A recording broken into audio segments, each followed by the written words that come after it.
president can make it successfully unless he is online with Washington. Now, I'm not the type of guy that you can pick up a telephone and command. I don't take that. I didn't take that from Washington. Then, even if I were like the president, I would not take it. For the next 13 days, I will keep your crying. And you're crying all over the place. What I will continue to do, I've already succeeded in completely demoralizing your base. You're just crying all over the place. I haven't even started. I'm just warming up. How dare you, foolish, desperate people, talk about rescue country. Joseph Boakai couldn't even rescue himself. So when you passing around, oh, cause I did, cause I died. Where were you when I raised the money left and right to feed him and fly him from hospital to hospital? Where were you all sitting there talking nonsense? Talking about cause I ain't got no integrity. I didn't have integrity when I was feeding Joseph Boakai, your God. Bunch of ungrateful people. Have you heard Joseph Boakai deny that I was raising money left and right to feed him? Have you heard him deny it? He will never deny it because he knows this to be true. Some of you thought I was never going to criticize Mr. Boakai. Yeah. Because I went to counties. I'm not criticizing because I want to criticize. I'm criticizing because we said yesterday, former President, we have a right private jet. But the Joseph Boakai at brought to power is riding private jet from here to go to our country. Yeah. But I will speak because people in sacrifice for me were passing to go to my comfort. Spend my own money to bring him to power because we thought the wrong yesterday were going to be right today. Yeah. I had no regret to vote against former President Ria. But the people that are brought to power will regret why I had to vote for them in campaign. This country is a better place and will be a better place. Yes, sir. Because there's money in the country that we can live from. We don't need money from outside. So, but we don't want to empower people here. We say that our lawmakers, we have become lawbreakers. We have become criminals. We put all the money in the budget for ourselves and leave them out.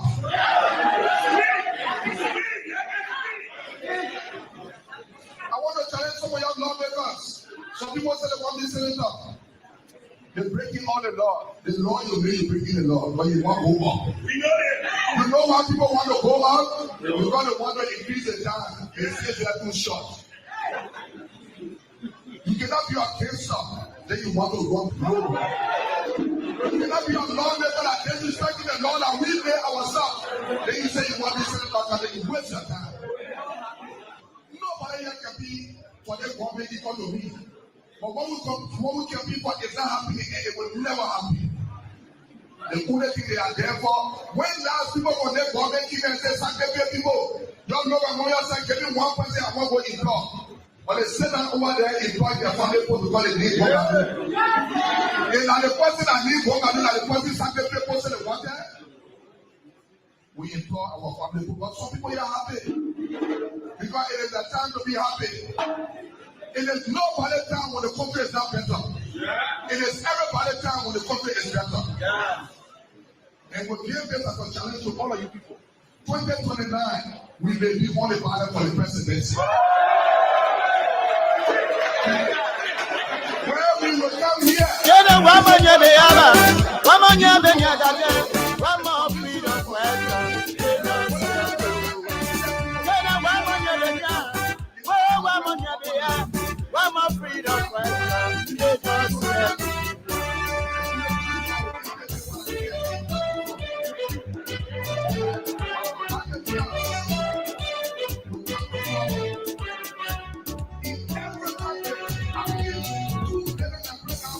When they were coming, they said they were freedom fighters. When they were coming, they said they were liberators. But when they killed their man, they killed their man. When they killed their man, they killed their man. What kind of people they say? They are freedom fighters. What kind of people they say? They are freedom fighters. You freedom fighter, you raping our women. They are freedom fighters. Freedom fighter, you killing our children. Freedom fighter, you destroying our country. Ayo, ayo, ayo, ayo, ayo, ayo, ayo. Ayo, ayo, yo, ayo, ayo, ayo, ayo, ayo. Ayo, ayo, ayo, ayo, ayo. Ayo, ayo, ayo. Ayo, yo, ayo, ayo, ayo, ayo, ayo.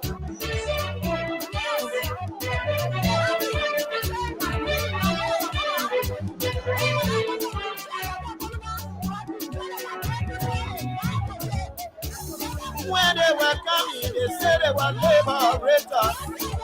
When they were coming, they said they were liberators. But when they came their time, they teach their mind. When they came their time, they teach their mind. What kind of people they see? They are freedom fighters. What kind of people they see? They are freedom fighters. Freedom fighter, you raping our people. They are freedom fighters. Freedom fighter, you killing our children. Freedom fighter, you destroying our country. Ayo, ayo, ayo, ayo, ayo, ayo, ayo, ayo. Ayo, ayo, yo, ayo, ayo, ayo, ayo, ayo. Ayo, ayo, ayo, ayo, ayo. Ayo, ayo, ayo. Ayo, yo, ayo, ayo. Kena wamanya beyaba, wamanya benyagate, wama freedom fighter. Kena seto, kena wamanya benya, wamanya beya, wama freedom fighter. Kena seto.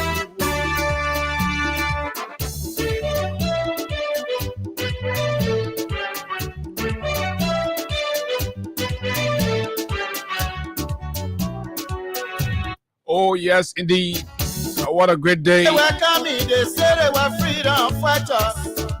When they were coming, they said they were liberators. But when they killed their time, And so we are back. release their mind.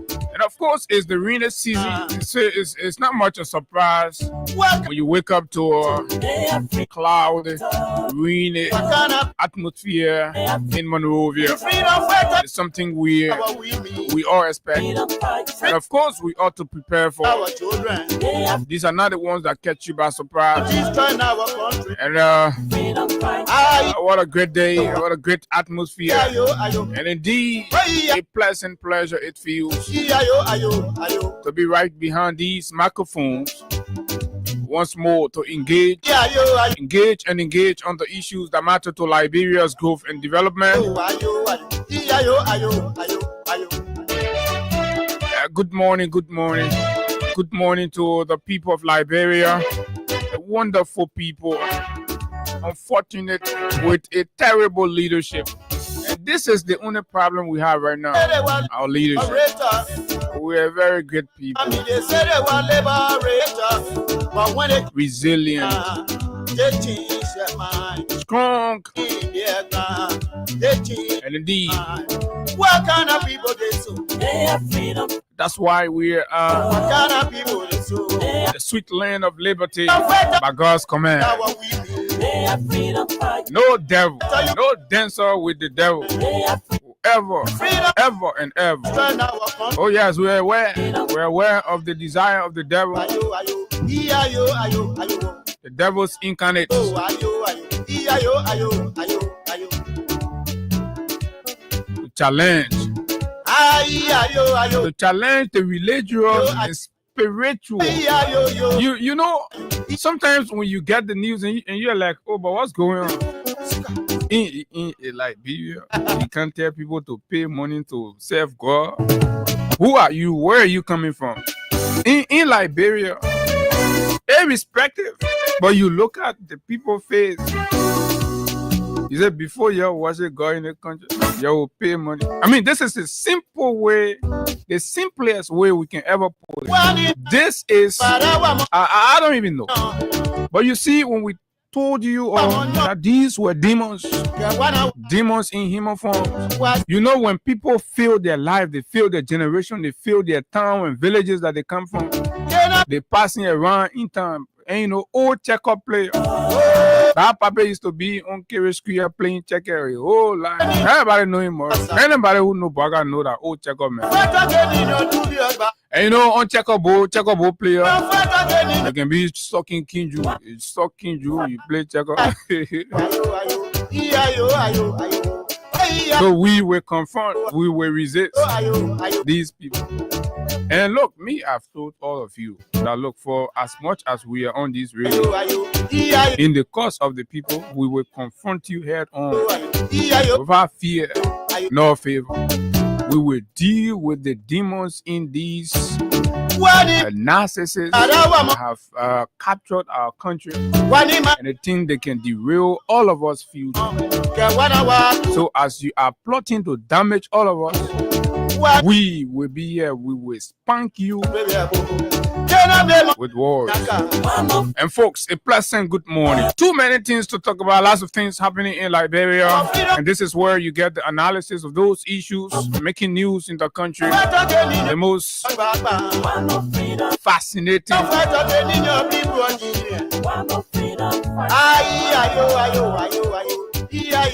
Just wherever you are, good morning to our friends, our followers. Those of you in the diaspora, it's good to have you join us.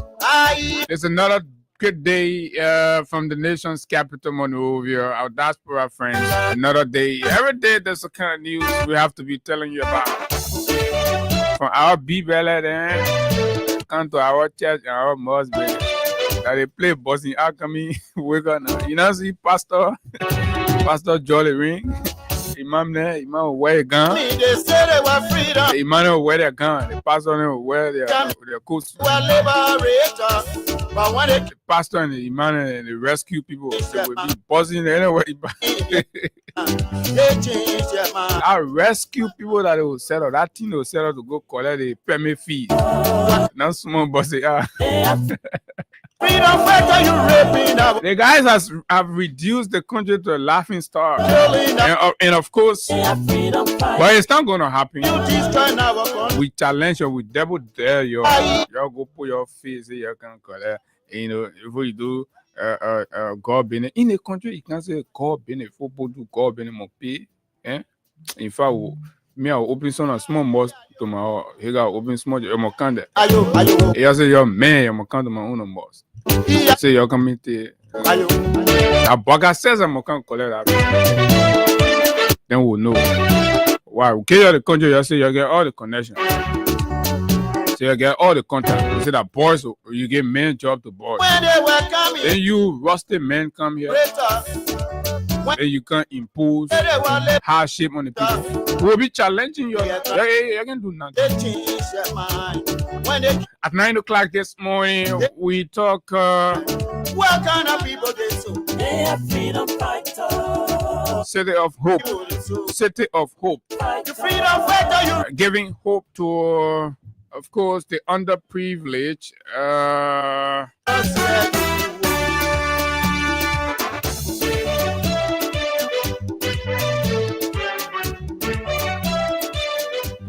Cloud Hope Foundation. The chief administrator will be our guest at 9 o'clock. And just all you need to know about its activity, its formation, the recruitment, how people can enroll or enter the school there, what kind of people they so? and just all that you need to know. What kind of people they so? Highlighting impactful situation that in the midst of despair and all that, people who are going the extra mile to save and protect the future of Liberia. The people who look at the kids, the young people, invest in them, take their family resources, use their personal images, go out there and rally support to save and salvage Liberia's future, Liberia's children. So yes, we're reaching out. So we're going to be talking that a very serious conversation in this area. It's coming up at 9 o'clock. You don't want to miss When it. they were coming, they That's all you need to do. liberator. But in the meantime, between They there, were liberator. right before But when anything, just right within between there, mind, we will be looking at other issues, they change their mind. providing analysis and clarity. They are freedom fighters. What kind of people is so? They are freedom fighters. You freedom fighter, you An initial opinion on, for example, Freedom fighters. freedom. this gossip we're hearing. They say anyway, you see smoke in the country, fire there. They gossip that the Boaka thing had money being hard and so that the church and the mosque they won't go get money from. Are you? We will talk about it. Yo, are you? Oh yeah, we look at Are it. you? They say when they get some of Bible words right here, guys. Say when the demons, when the wicked people in power, the people suffer, something like that. Yeah, I try to get it correct. Are you? Are you? Yeah, when you give power to the demon, the wicked people, the people perish. Something. Yeah. All the pastor people, y'all gotta send me the actual. When you're dancing in the poo water to turn the country over to Satan and people that come back. Say for you to do God business, you will pay. Yeah, be better, you will pay. Motorcycle, you will pay. Yeah. How what kind of rescue is this? This is the most I don't know. But anyway, folks, today is Wednesday, sorry. We're paying bumper prices 10,000, 15,000, 25,000, 50, and up to $100,000 this morning. But guess what? Every play you make this morning enter you into the July 24th, August 24th, sorry. The August 24th, it's a bonanza, right? Yeah, you have a chance. You stand a chance to win smart television, 40, I think, Common 40, 50-inch television, and in a black guy economy, you're gonna be having 50-inch wide screen. You sit on it, you be watching all night, will be dealing with it. But yeah, so that plus we got rice, we got 10,000 cash going, and all of that. Just that star 255 star 1 hash for just $100 this morning. You can win any of these prizes on the show. So look, today is it's jackpot day. Well, at exactly 8:15, we will do the draw. We'll look at it.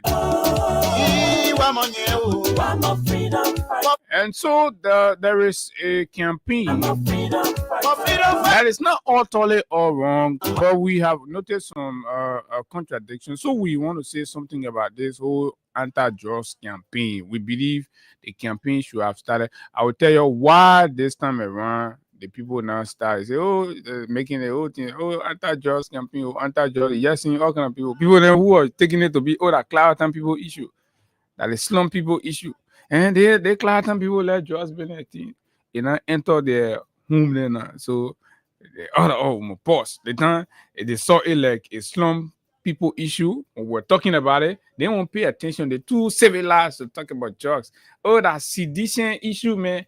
The Clariton, the West Point people, and you see how the people not fair. The elite women, all of you will deal with all the money. Then Thursday we'll see what we can do. Right? This country here, people don't have to be selfish. So they went to their home now. They say cousin Joetta. They jotting here getting CEO because Gion Bonus that taking course. And say, cousin Lorena. Yeah, so they are calling each other so now because all the cousins they're out of they're beginning like me screwing from behind, on jobs and other people on jobs. So they making all of them wearing blah blah clue. So the time Clariton, West Point, Nikutan, children were getting affected, young wear blah blah clue. Anyway, you got good morning. Welcome. It's a brilliant, bright Wednesday morning. And let me say good morning to you, Abu. And good morning to you, our followers who are always making efforts, making your time available to follow us here on the Freedom Money Rise. It's good. We're back here to continue with the Liberian people's job.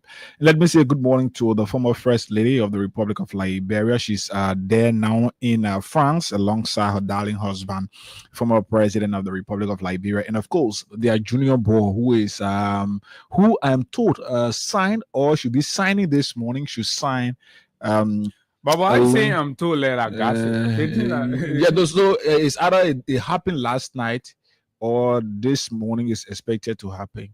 So he should be signing, or maybe he has signed a year-long loan with Olympiacos with a seal-on clause, not a seal-on, but it's Olympic Marseille. Yeah, you're right. And there's also a buy option in that clause. And so all we can wish for him is the best, and he's going now to play with Mason Greenwood and the likes of Pierre-Emerick Aubameyang. And he keeps following in his father's footsteps. Yes, you're right about that. Right. So his father played for PSG. He also played for PSG. Juventus, right? Yes, Juventus. Did he play for Juventus? No, he did. I don't think he played. He did not, because he said one of the teams. He played for AC Milan. Yeah. So anyway, he said one of the teams that he. So, but then Marcel, and in fact, both people were welcome. And everybody's signing. So the father was signing as if to see that the probably will issue on the ball autograph. Yeah, right. Then issue on the ball. Team 2 signing. Yeah. So 2 legends. So this is it. You can't fight Grace, right? While other people cheering, organizing nightclub right near the hall, getting involved in the drugs. People cheering, flying from one big city to the other city, signing $1 million deals, and that's Greece. All of that. That's Greece. Right? You can't fight Greece. They kind of family here, you go replace the kind of family with a family that could not sustain cold water selling business. Can you imagine? Yes. So we hear all we can wish for Tim is a very excellent career as he push for success. All we can wish for him is the best that God has to offer. So yes, we are here this morning, and of course, too many things to talk about, like Abu said. And so it's good that we are here. And all you can do is, if you are following, maybe you got a radio in the community, just increase the volume of your radio. If you got in your keke, increase it. I know a keke rider who here passengers can be, especially the rescue passengers. They can be flower every morning. I tell the driver, man, I can call him. I say, I just put one person down. I say, put in the cabinet will correct. It won't be. What day you can rescue? Look, we're not here to window dress and your misfortune. All of y'all, look, you people, we are the most happy people in the country because for all we get expectation. So how you take expectation you pulling on people who could not manage successfully a co-author selling business in Rio. So I will know why sometimes even the rescuers, the ones that have realized their mistake up to now, they still pretend that they don't want to hear any conversation about the rescue. You know the reason why it happened? Yeah, shame. And then sometimes when you hear these things, it carry your minds back. So I can remember the last time I went through a very terrible heartbreak. To the point that even the little ball for me when eating that bowl, my heart would run to that here. So I never wanted to see that bowl. So the high can be. So when the guys, you see them fighting you like this, they won't listen to our conversation. Heartbreak, I want to be no, but the fight is everybody don't chop breakfast. So even the pastors, before they begin pastor, it's part of life anyway. So once you can't chop breakfast in life, you not learn lessons. So you must always chop breakfast.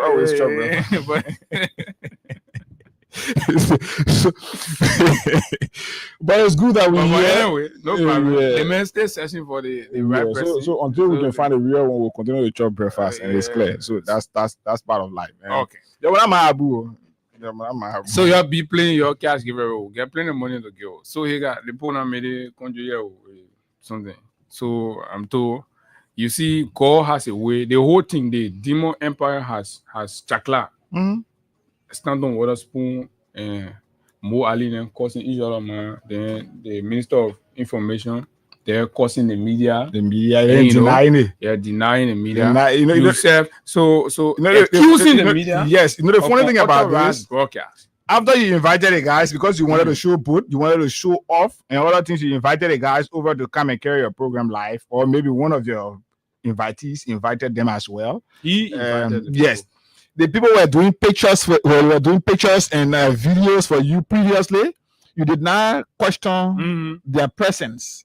But after one of your invitees decided to to make mockery of Liberians, to show off why Liberians are struggling. Liberians are going to bed with nothing.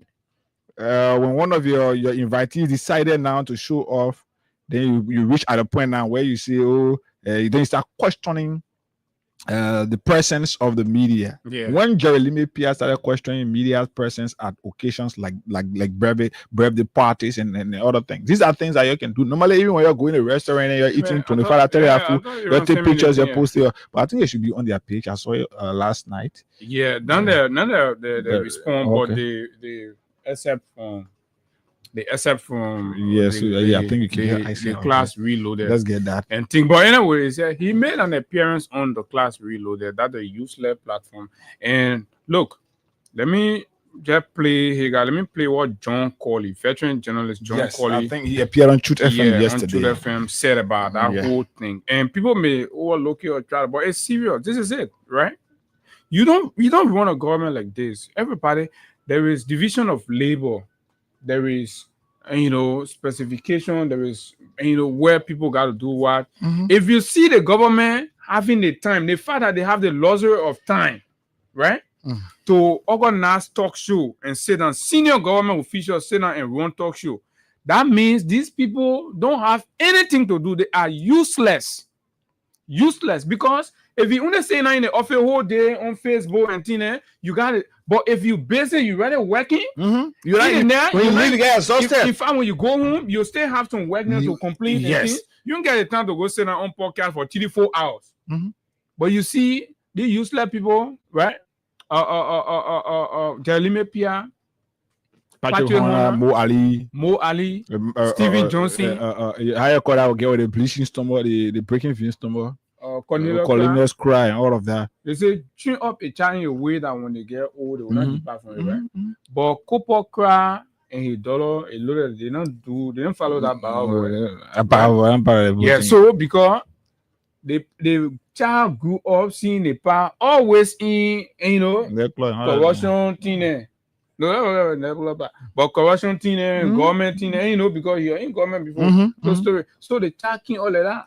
It's like in the household, it may understand that when you enter government, you got the dollar. So because the dollar is supposed to come and follow the same trend. But let the dollar in 1 year, 6 months, we'll get a video here too. When you see the mansion, the whole. But they get that making up for that 74 persons. Almost 100 ghost. Yeah. So the ghost names at the Ministry of State now build the biggest mansion in New Jersey, the whole New Jersey, no whole be part of her. It's 1 year 6 months, the biggest house in New Jersey is being constructed by Kobokra. So Kobokra in our labor sector, then the thing she only now go big Western cluster men for. So give me small position and me go show the presidency. Oh, we'll bring some you people. Say, we not create job. The government are complete full on government. So, but let's listen to John Corley, veteran journalist John Corley. Yeah. I have been using my own system that I built for I don't know how long. He claims to have built one in Bapulu for 200 grand. Just about the same system I built for 35,000. It's working. It's been working. My whole system around the country. So well working.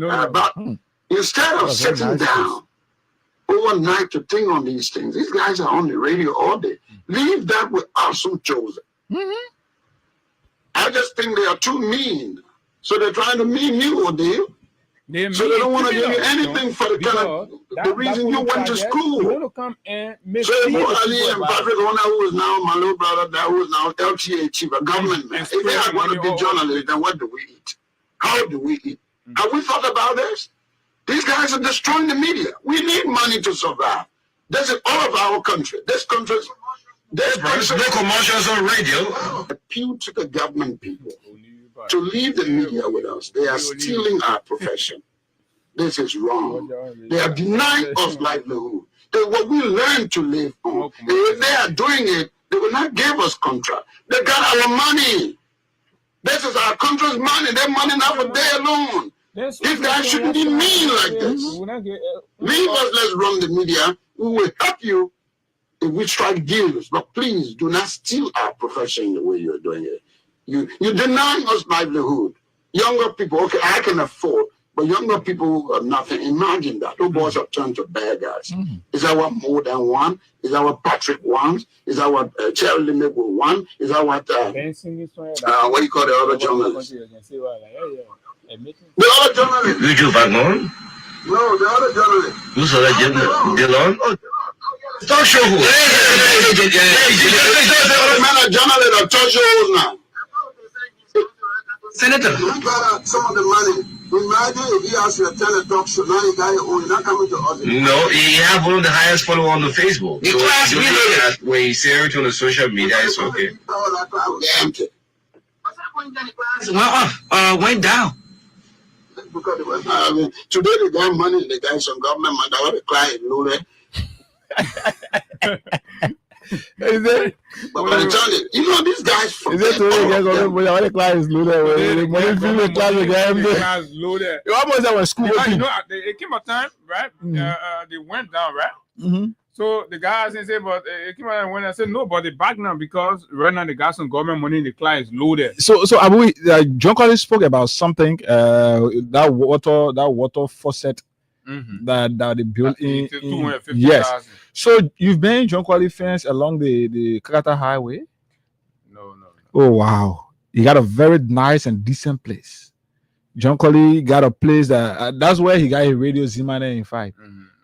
Yes, and that water you heard the man say he used 35,000. How can Mo Ali use 300,000+ when John Collins got similar thing, even bigger than what Mo Ali did over there? Because for John Collins, who is serving his entire company, you got water, you got a faucet, in fact, also serving communities and all of that. So how is that possible that Mo Ali will use 200 to 300,000? And then somebody used 35,000, and the person got a system, a functional system. And Mo Ali owned a 200,000 pound nowhere for 1 week. Nowhere for 1 week. It went off. So all of these things are happening. Like Abu was saying here, these guys are just less busy. Let's be frank. Some of us, when in the newsroom, right? When I was there as the editor, Abu, imagine staying the whole night, the whole day from 8 o'clock to 8 p.m. in the evening, spending it all computer. Yeah. You leave, you go home, the time to even play with phone, you will not have it. Sometimes to even take shower, you be very tired. Before you just do it and then find something to eat, you gone. But these guys are less busy, so they take 2, 3, 4 hours sitting on so-called class reloader, sitting there to mesmerize. I challenge you, they are not to work yet. To mesmerize the suffering of Liberians.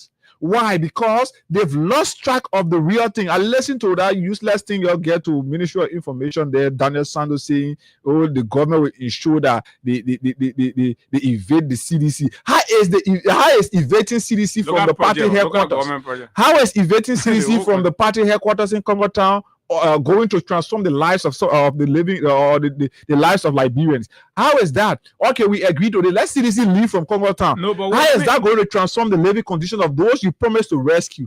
Let me just say something about that point you brought in. We'll come to the DN News people respond and the useless comments made by Jeremy Pierre. Pierre is an unserious man, very unserious. Anybody who leech on government, before you wear gold chain, you gotta be in government. You don't take these people seriously. Right? For the entire government to come to the conclusion that it has become a national project to remove CDC from its headquarters, it is the most lazy, it is the most irresponsible display from any government around the world. Look, right? We're talking. Can you manage political party operation while you are running? In fact, the people are getting angry. Why other people are deciding to create political party? Because we're hearing news that Musa has already established his. They are angry about that. They're attacking the man. They went for the man contract. Boom! Sir Joseph saying he won't establish his own. So you see. Yesterday, I saw ban on True Win Party, the Grand Old True Win Party. They posted they now reconsolidate. They're putting themselves together, but I want another debate for another day, right? So you cannot micromanage You have governance to do it. CDC is just a segment. It's a party. Who told you?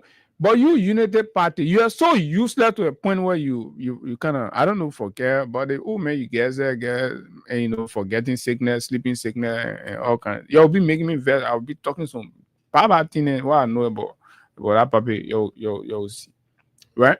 So this is the most irresponsible thing that anybody can do. Like people waiting for you to deliver the rescue. They're waiting for you for the process to count down. Remember, the president gave the vice president how many days? 40, I think 45 days. Yeah, 45 days. So right to address the prices. Just passing around. We know somebody tell me say the man confused. They may know where to start from. Right. However, the case, then a useless kid. Sometimes it's a kid. It's a kid. That man go use government town. Government resources. Or open your mouth and say, oh, celebrating it'll be a video. Make sure you face chicken to factory rule. Make sure you face low fat rule. Just quickly, Abu, you remember they were parading with the 72nd Junction to Boulevard. There were some pop holes between there that they were parading, that they were coming to refill, right? The guys dug that place, took up the quota from there, and then wasted crushed rocks with the pretense of fixing that road. Go there today and see where they put the crushed rocks. The rain have washed it away. It has become terrible. So now, when the cars are reaching that point, they have to use the opposite lanes, the lane to cross. Okay, so if you are there and you're coming from the other side, you on your lane, the car coming from the opposite lane have to wait so you can pass before they cross. So go make sure. And all I'm doing is make sure you remember the president. We'll make sure so that you don't go to Daniel. We'll make sure.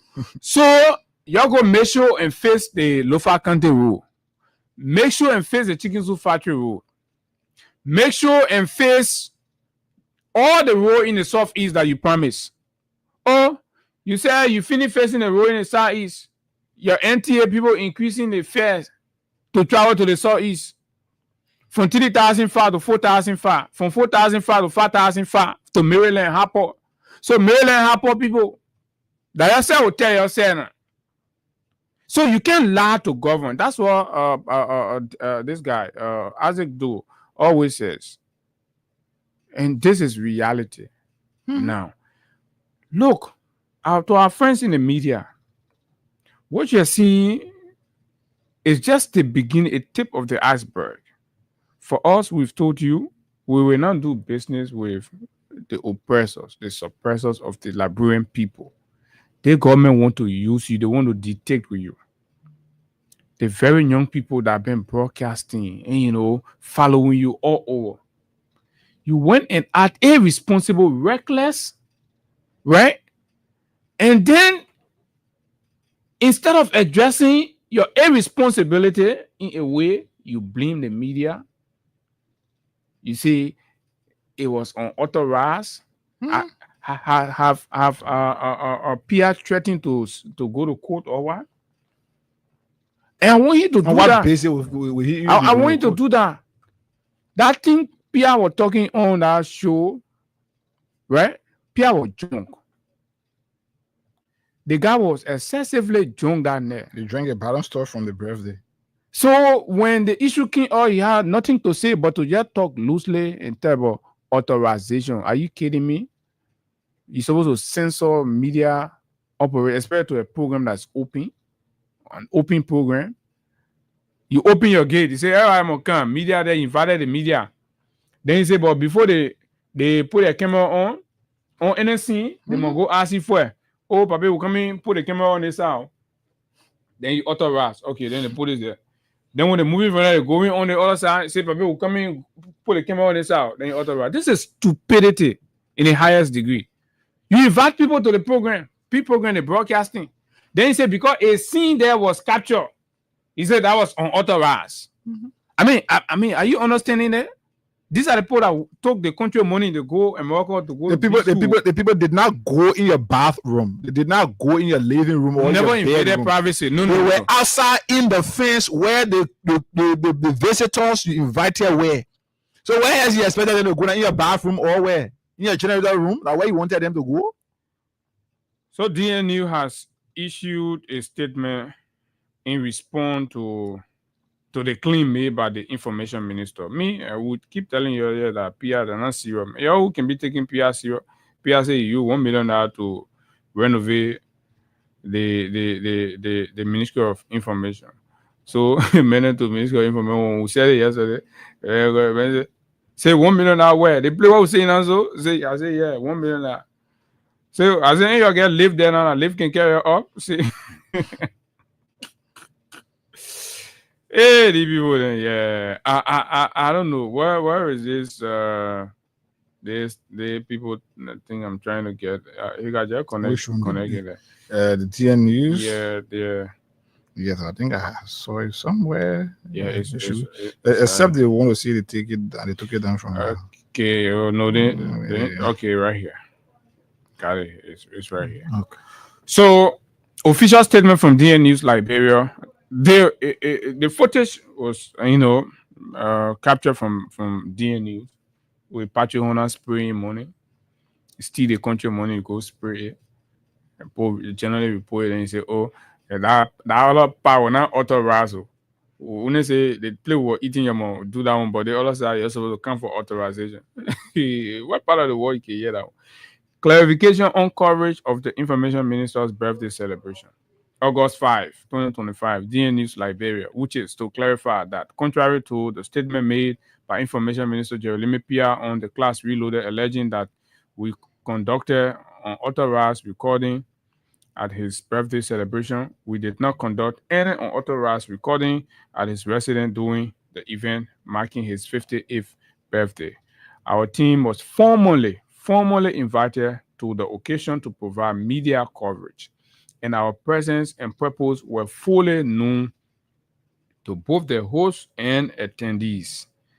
As part of our editorial approach, we capture and share short video highlights from the celebration. These posts were shared in good faith as part of our birthday compliments to the minister. We even did a live coverage. This is the link to the live coverage. One particular video featuring LTA Commissioner Patrick Honor spraying money with the caption, Information Minister PR 58 has since gone viral. So this is the link to that as well. We would like to emphasize that this video, like all other from the event, was not recorded or shared with any ill intent. It was part of our general event coverage. I mean, you guys don't even have to sound like I say, who the you got to come sound like, oh, and like say, y'all be sounding who is Pia? Who is Pia to come be telling somebody what to do or not to do? Pia, who you think you are? Who are you to tell somebody to go ask you before they do their job? Yeah? You can ask somebody before you be talking loosely to the ministry there. You now reduce the ministry to causing you ever ask for authorization. You violating the act establishing that play. That play was not established for man cause and power cause. You reduce it to that. You ever ask the legislature for permission for you and Daniel Sanders to be causing man and power to the ministry? You ever ask for permission? Yeah, you ain't serious. You came to rescue the bro. You used to be saying on that scene Cloud Reader that you say, in fact, the Ministry of Information is worthless. Now you look your wall, you go back to the same place. You're using it now to enrich yourself. You're wearing your matching suit. And thing around here who will say it, people know you for who you are.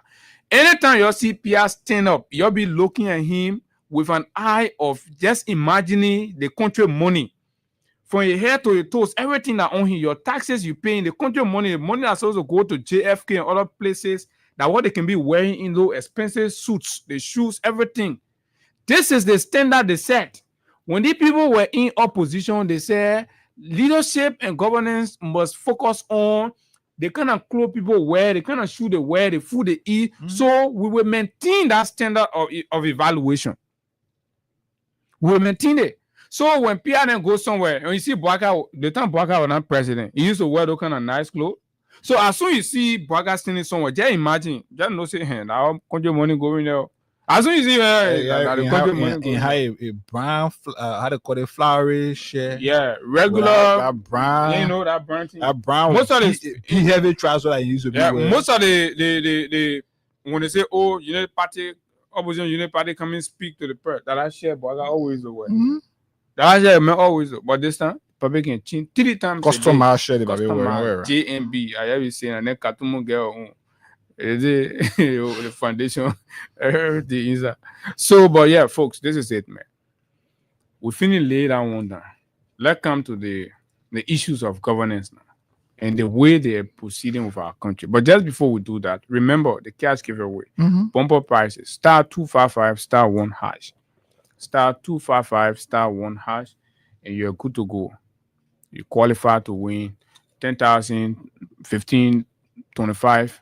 50 and 100,000 this morning. And also enter the pool for the July 24th bonanza. Right? What about coming from July Berlin today? August 24th. Yeah, man, spoil July now. So we feel like July will come as well do re-oil. So, but this is it. This news, you know, Liberia, for the most part, right?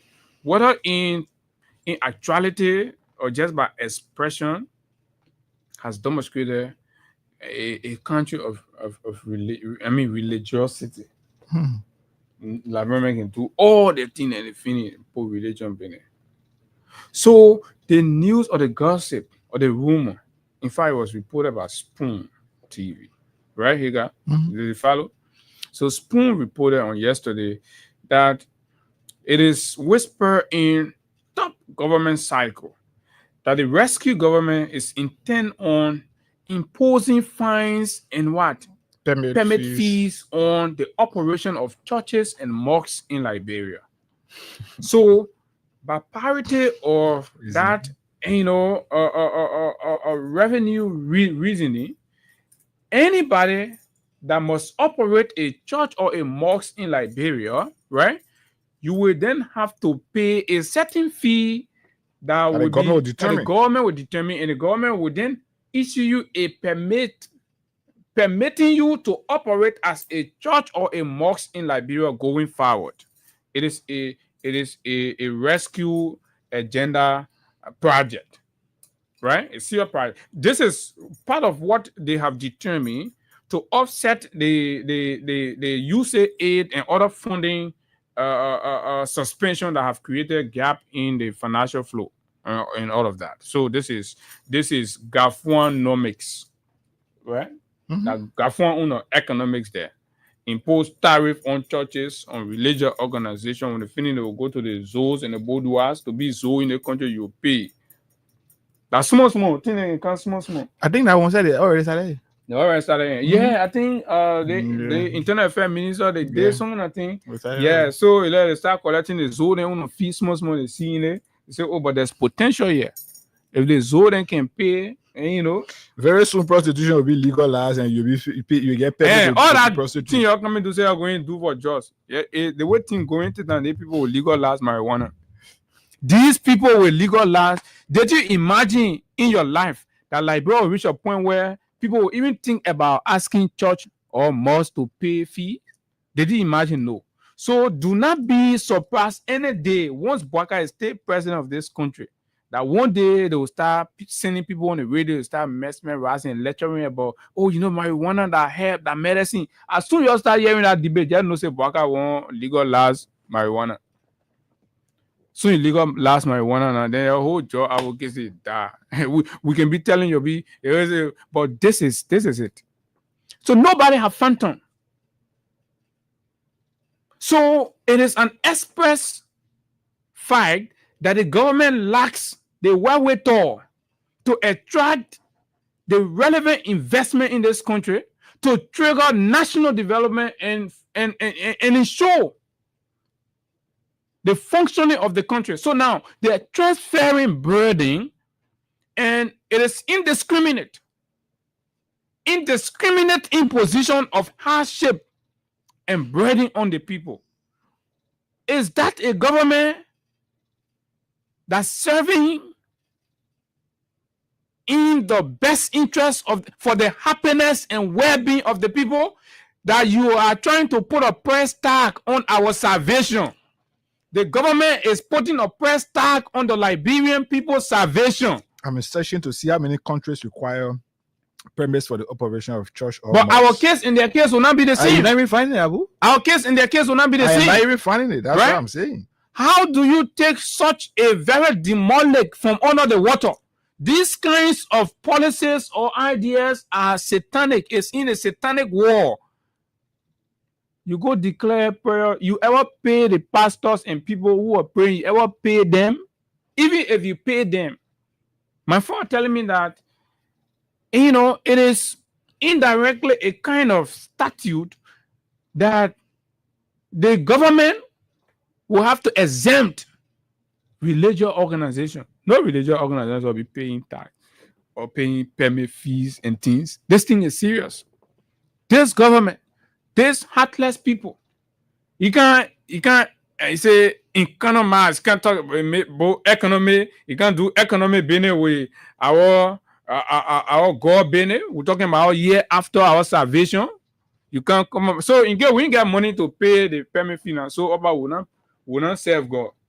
So judgment day, what will go tell God? So judgment day won't go ask you, oh my man, and you know, and then you say, oh, you know, the country are in bagage will pay permit, but we have video, we never have money to pay. So we never have church there. No church there.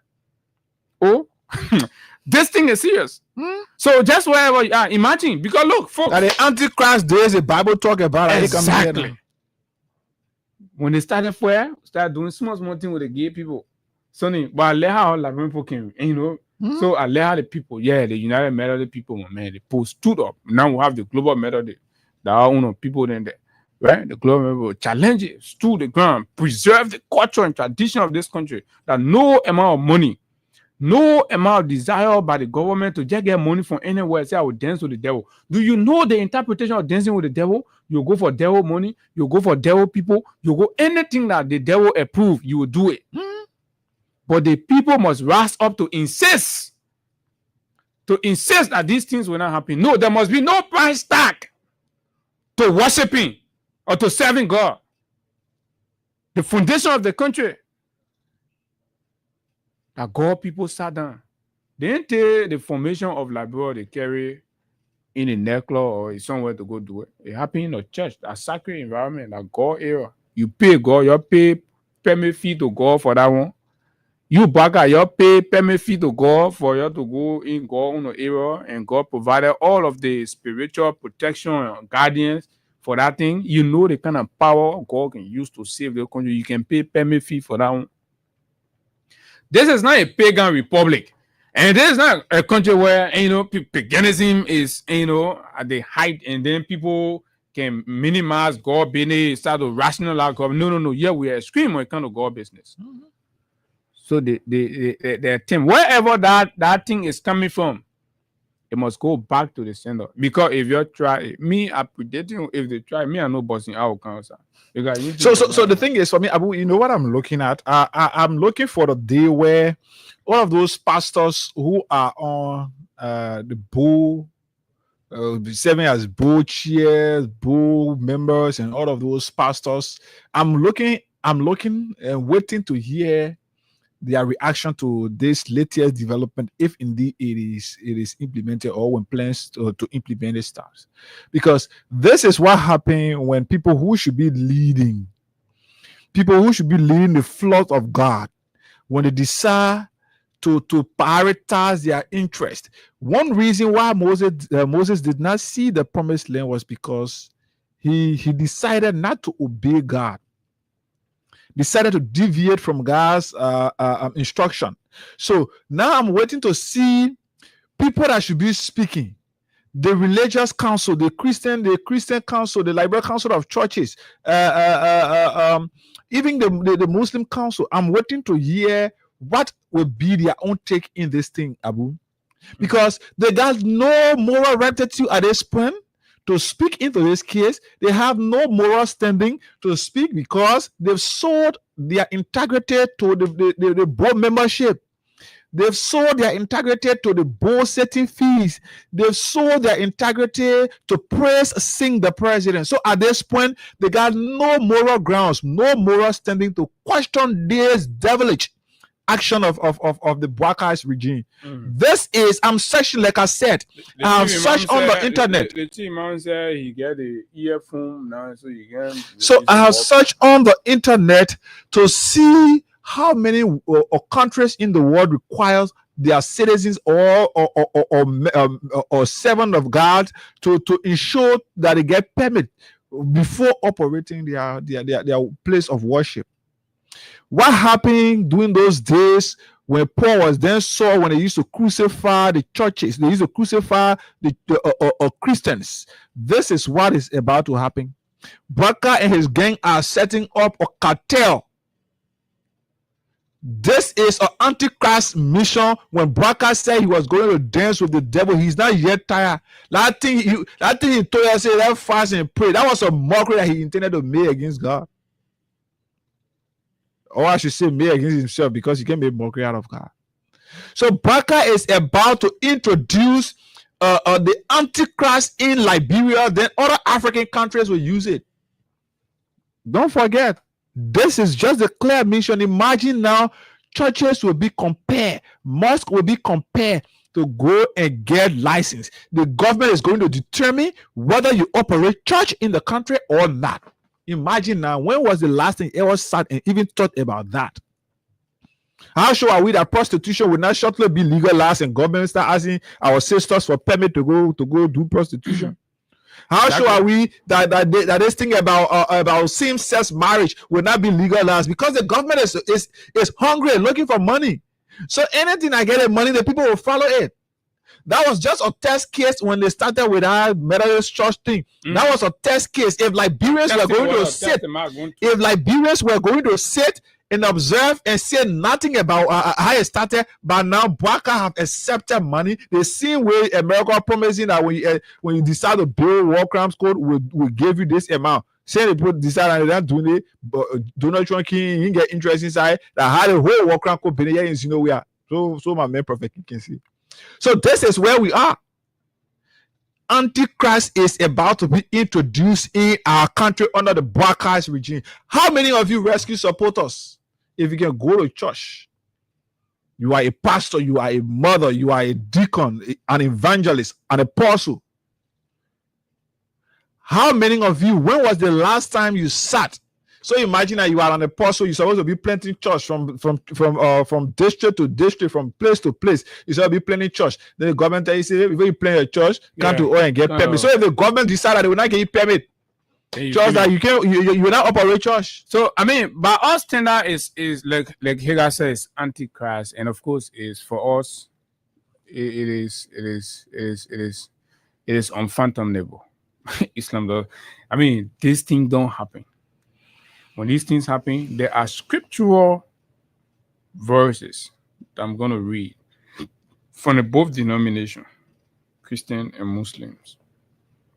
This is why when Boakai professed and said and was used that he was willing to dance with the devil to become president, that the church, the mosque, should have been circumspect on what to do. But what did we see? We saw church leaders, mosque leaders, leading the charge for Boakai's election. And subsequently, what have we witnessed? We see them being appointed to boards. Look, we respect all of y'all, but we are only being truthful because the scripture requires truth telling. Say the truth, and you shall be free. Because when y'all go sit in your closet, you can, even though you can say, oh, we first kill, but at the end of the day, you can agree that, oh, these children, they can say the hard truth, you can hear all, but they can say the truth. Now, both the Bible and the Quran contain verses that touch on issues of leadership, power, and the consequence of poor governance. The consequence of poor governance, poor faith. So whether you're Muslim or you're Christian, this one everybody got to unite on it. Even you rescue me or not there is rescue the me. consequence of poor governance. In the Quran, for example, right? Chapter 6, verse 129 reads, and thus we appoint leaders in the land, and we make the wicked, when we appoint leaders in the land, and we make the wicked govern over the wicked. You have poor governance, bad governance, the wicked people come, they take over, they're leading because of what they earn out of their wickedness. Corruption, when that happened, corruption has appeared throughout the land and sea because of what the hands of people have earned, their devilish deeds, their wickedness. So the interpretation of this is that when people get involved in devilish and satanic deeds, and we give the country to them, what happens is that corruption and all kinds of negative leadership vices take over the country. The people start to suffer because the people will earn these suffering out of the decisions they made or took. Let's go to the Bible, Proverbs and Isaiah, Proverbs 29, verse 2. When the righteous are in authority, the people rejoice. But when the wicked rule, the people mourn. Pretty much tell what is happening in the country. You have the wicked people in power. So everywhere there is mourning, there is sadness. You go to the hospital, the people grieving, the people sad. You go to the cyclists, they are crying. Civil servants, they are crying because the wicked are in power. The Proverbs say, not me. Isaiah 10, verse 1 to 2. Woe to those who decreed iniquitous decrees, such as asking the church or the mosques to pay tax. Say you won't raise money, people won't pay for salvation. It's just like the temple was selling communion way back before the how you call it came. The Protestant Reformation came in the 1600s, right? And the writers who keep writing injustice to turn aside the needy from justice and to deprive the poor of my people of their right. God bless you. Any which way you find yourself. These verses suggest that when bad people are given power, it can lead to suffering and injustice for others. They emphasize the importance of good governance, accountability, and justice. And this is where we are, folks. So, Liberians, the church is yours. You made a decision. This is what we have. That's why everywhere you pass, people crying, people complaining. You hear John Colley complaining. You go in the street. John Colley, an independent. You go. An independent individual who has lived on his own now. Liberal campus. The children crying. You go in the market, the people crying. If we decide to start playing all they want, so don't you think this is the fulfillment of scripture? Let's hear from you. On 0776 104 104 086 500 104 plus 231 86 500 104 is important. And let's go also to do draws, right? Let's go also to do draw quickly this morning and begin to take calls. How you tell it, man? So in case maybe the Holy Spirit catch Hagar decide to open chat. So you say the man will take permit because they were looking at it, No, Abu, if God can call me, the only thing I can tell him, but I won't call God. But if God can call me, I will now myself him. I ain't got issue. David King, morning. Yeah, morning, Hagar. Let me say morning to my brother Abu.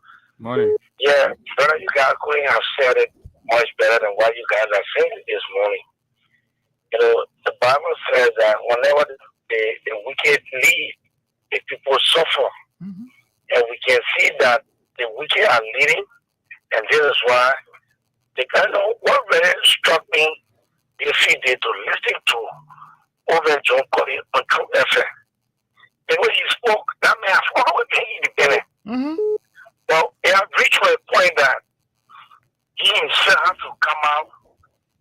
now, Mr. President, the way you are leading this country, this is not the way to lead.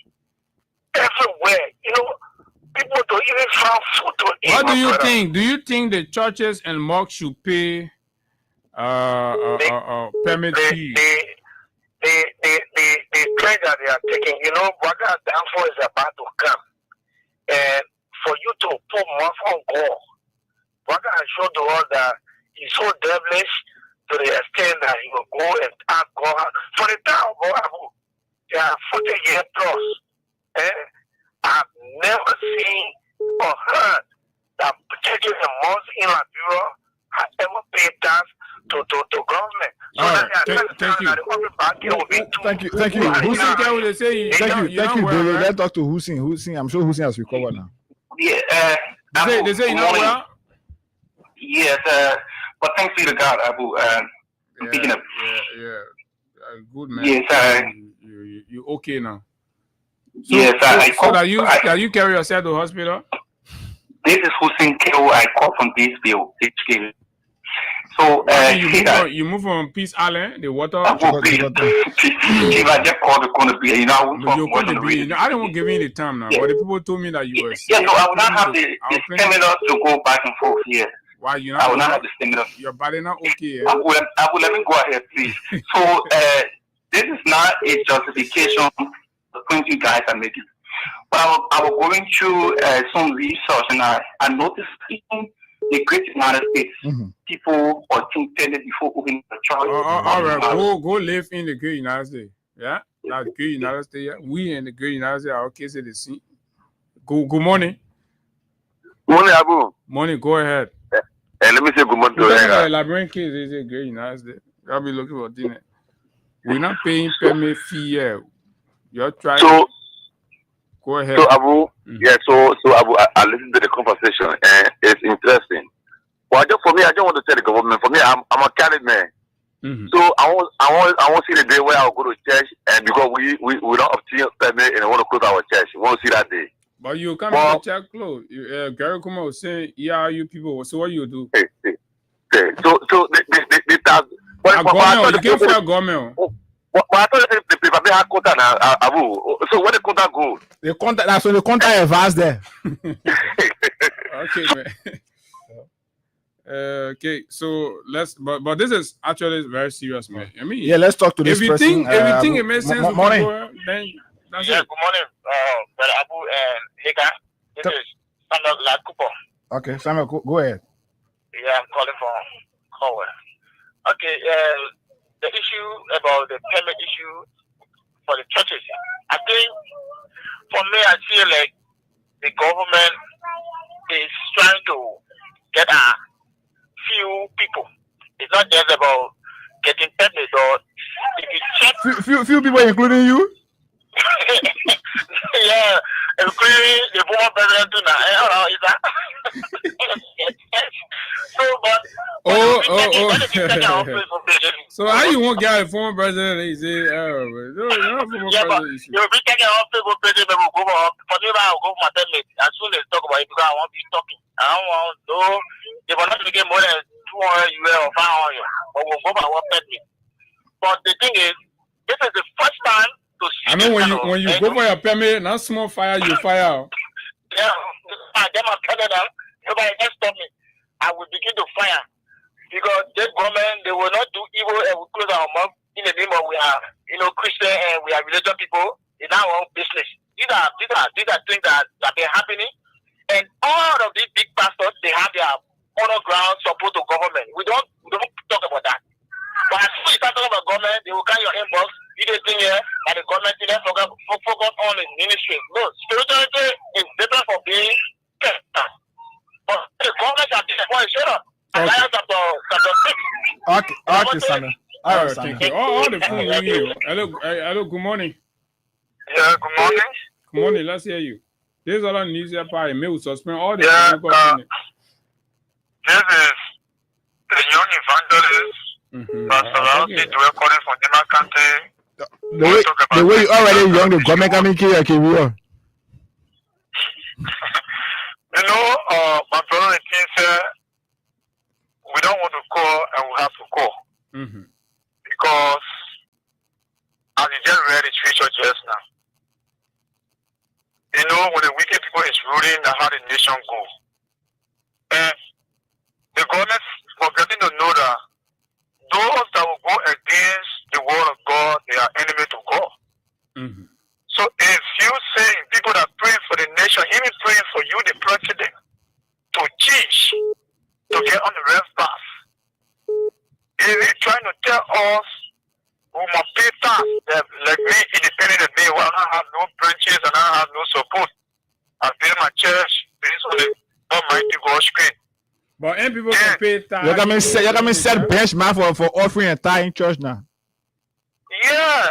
So you can take the permit fee from the tithe and the offering. You can take the permit fee from now. Brother, in the government count, you know, Christian, we are peaceful people. Mm-hmm. We will do it, but we know our prayer point. My brother. Thank you. We know our prayer point. Down by fire. Morning, my brother. This is Thomas Emmanuel speaking from Coolville, Johnsonville. Go ahead, from Johnsonville. Keep playing. My 255. concern has grown to certain things. They collections of fees from churches. What are you going to lead the country to? Mm-hmm. Abu Ahida, I think we all know government-owned structured school in the Republic is lesser than private schools within the country. Mm-hmm. And most of those schools are owned by churches. Mm-hmm. Currently, tuition is very, very sky high. And you're coming back to go to churches to pay money and a month to pay money to register for the operate. Tell me, what those religious people are going to be? But your schools then you're running, they're not free. You're running charity school. People paying for it. What I'm saying? Mm-hmm. So they don't bring the school into it because people paying. I'm saying something. What I'm saying is, the churches were not paying for permit. They were not doing registration with government to be a church or a mosque. School fees is high. If you go back to them now, it's trying to compare them to pay permit fee. Both the church and the mosque. Tell me now what they're going to be doing. That ceremony they're going to include it to their tuition that they're very sky. So it means you can get a lot of children in the Republic that are not going to school completely. So more noise, make more noise, more noise. Thank you very much. Good morning. Let's hear you. Hello. Hello. Good morning. My name is Vincent Walker. I do join you from Ghana. Let's go get Bwaka. Morning. Star 255 star 1 hash. For those of you interested in making cash this morning on the show, star 255 star 1 hash. Good morning. Good morning. Good morning. Yes, sir. This is Apostle Boston Noah Dogo calling from Kawa this morning. Apostle, is your function according to the Bible to plant churches, but the government say you must get permits now for all of your churches that you'll be planting. It is laughable, and I take this as an affirm. No. Apostle, the country is in difficulty. We need money. Revenue has gone down, so the government is trying to reach out to the church. How is that an affront? No, this is not the way that the church has been the church. But the boy said the church is making money nowadays. No, but according to what I know, we are not to be part of that. We can carry on our you're making money. Even making money. No. Apostle, you're making money. Yeah, and our people. So why you don't want to pay to government now? Let's look at it on the other side too. No, we are not to pay money to government. No, what the government say we're committing the law for you to be paying. No, Apostle, that one was the fuel law, but the other new government say they're committing the law for you to be paying. That one I that's another start because we believe that this government is stranded, so the government is finding all loophole. They have all of discussion. So you, Apostle, now you will pay for your church or you not pay? We are waiting for that. I don't think that will even happen. The government is just trying to test the water. Edmond Carr is live on this WhatsApp line. Edmond, morning. Good morning, Abu. Good morning to you still putting the president feet to the fire? Yeah, the vision of Imperial. But I think you need to step up because nothing happening to you. Go ahead. Very serious, you know. You'll start So, paying payment to be visually impaired. Yeah. They were even asked out to pay a little money for walking on the street. They were Correct. getting to now. Okay. Oh yeah, they see where the car use the street to pay. They will say if you randomly walk on the street up and down, you should be able to pay something to the police. Those are they can be able to take it to the police. That's what we are getting. You know, yesterday we heard about jaywalking here, so maybe jaywalking going to return. Okay, but it's serious because in the church, the Bible told us that we should pay 10% tax. So now with this regulation, you want to tell me Christianity going to do what? Why if the people kind of they say, okay, so we pay for Pambe now, we're not going by what the Bible says. No, so listen, so from that 10% tax, the government is saying the government should at least give 2% to the government. But you see, the church itself has their own responsibility. The running of the church, a small ties. Okay? So, but that just brought down to the understanding that actually the government have failed for running around. Nothing is coming. They were not able to attract anything. And the only thing they have to do now is to go to every little places that they think they can get something from there, and that is the wrong place. The church only required to get article of incorporation for the government of Liberia to operate. But to come and talk about permit, that means you are going to regulate me. You're going to tell me what to do. If my permit expire, you're going to close me down, or they are going to renew my permit before I be able to operate. Right. Let's hear what the other person okay, got to say. Maybe this person believes that is a good thing. Hello, good morning. Good morning, Hida. Good morning. Yeah, thank you. This is the official spokesperson for the Liberian Solar Movement, and I'm here for Kawa this morning with the room. Abu and Higa, we are in serious trouble. I think President Bwaga don't want to end a term. I think I've been going to look at it, but because we are the people, the power invested in us to see how they're going to make on the street. So, from the expense of this government, that is going straight. 30% have been violated, even if it's not working correct. They're not going to move their design, and it's going well. So, there's a balance of questions that we are paying to step aside. Let's see how they're going to touch that point. Let's finish collecting the church's permit fee for it, then we'll talk about step aside. Good morning. Okay. So, star 255. Let's pay some money to winner here on the show this morning. This is quite interesting. So all the apostles, the evangelists, and everybody are calling now to make sure what are they think, so that the deacon saying the apostles should pay for planting church, right? Okay, so this thing here getting serious. Government say money being hard. They're looking for money. It's not easy. So everybody must pay. Then you want to your government do it, but pay something to the government as a permit fee. So let's take this winner here on the show. Hello, good morning. Good morning. Okay, so let me read. So somebody have one here. You can be star 255 star 1. Hello, good morning. Good morning. Good morning, sir. What is your name? Huh? What is your name, sir? You're live on Freedom FM. That's what? You're live on the radio, Freedom FM. What is your name? Yeah, this is Mohammed S. Kamara. Mohammed S. Kamara. Did you play the cash giveaway? Yes. How many times you play? I played 3 times this morning. And that's how much dollar you spent? 100, 300. Okay, congratulations. You won $5,000. Thank you. Okay, so like Mohammed, you too. So the next winner will get 10,000, and then the following 15, and then we'll keep climbing the ladder like that. So just grab your phone this morning. We are almost there. Star 255 star 1 hash. Star 255 star 1 hash. We have 9 more minutes to keep engaging you on this subject. Okay, tomorrow we'll talk about the drug thing, but let's hear from our people. Hello, good morning. Yeah, good morning. permit fee for church and mosques in the country. What's your thought? Yeah, for me, I'm Lawrence Richardson from Life Sunday. So for me, I think that the government can also regulations, especially when it comes to the church business. I think is good. And you agree that they too should pay, right? Oh yeah, they need to pay because the churches itself too, they are also getting money too through the citizens. So why they can't pay to the government so that the government can raise our income to be able to carry also national development. So it's important. So that means you're putting a press for people to do God bidding in the country, you must pay.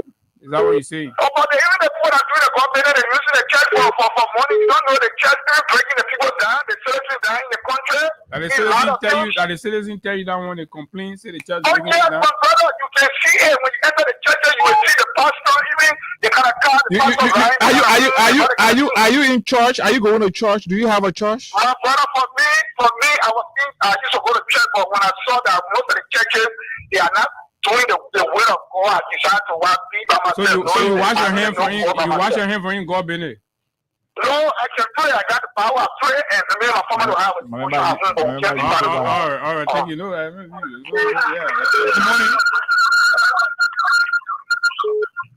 Good morning. Good morning. Let's hear you. Go ahead. Yeah, this is William Hine. I'm phoning from Caldwell, New Jersey now. From Caldwell, let's hear you. Hello? Go ahead.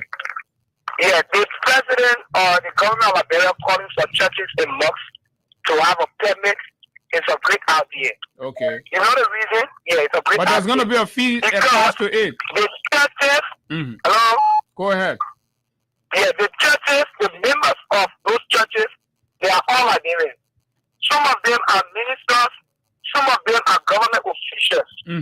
So, if the government is calling for church to pay their permit fee, is good. What is wrong with it? All country people are paying for permit fee. What people are complaining. What people are complaining is, listen, my friend. What people contending is less on a pastor may be very in the community. But what people contending is for price to be attached to worshiping God in the country, because church and mosques are established for serving God, and you're saying in order to do that you should pay. The country is saying you must pay money before you build a church, to run a church or mosques. So if the government is calling for you to pay money to register a church, institutions are paying payment, they are registered. But so this thing here, the country been existing. No, listen, the country been existing ever since.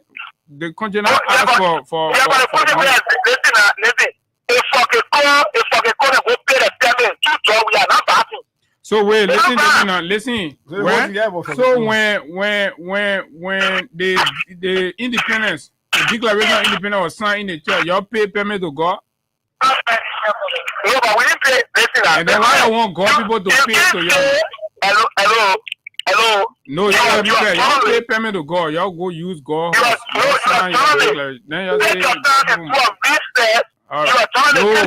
go to information ministry. Y'all go do that. Like you're in Baga, y'all go waste it. Y'all get where to do. Good morning. Good morning. Let's hear you. Go ahead. Yeah, Pastor Ivan, precisely.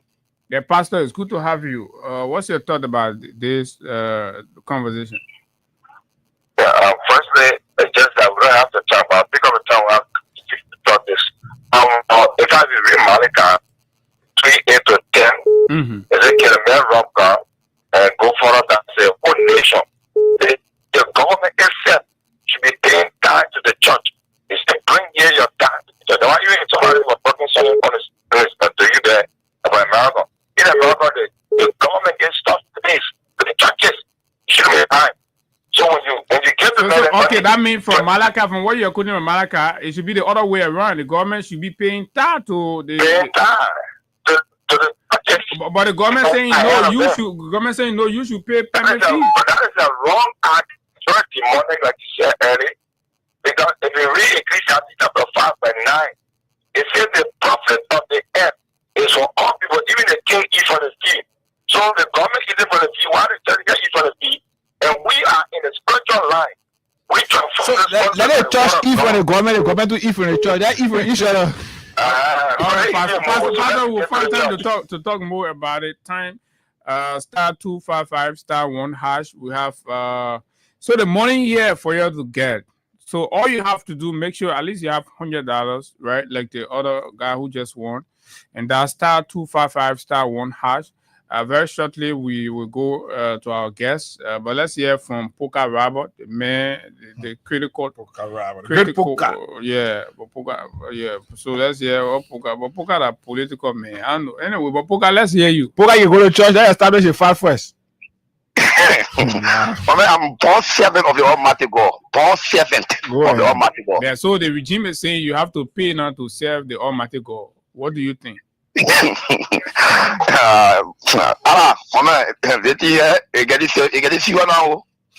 pray for food or river mother will be getting there. A share on Paka. A share no creation, no understanding of even government proceeding. That's why Papi for me for now. Even in the Bible. Oh, let's go about the biblical. So the way when you're in a chair, when offering time you can walk outside. When the churches start paying permit, you gotta stay and post more offering. No, but I can tell you, I can tell you the thing will be resisted. When you see the church coming on, the pastor coming on, the reverend. So you mean the pastors will protest?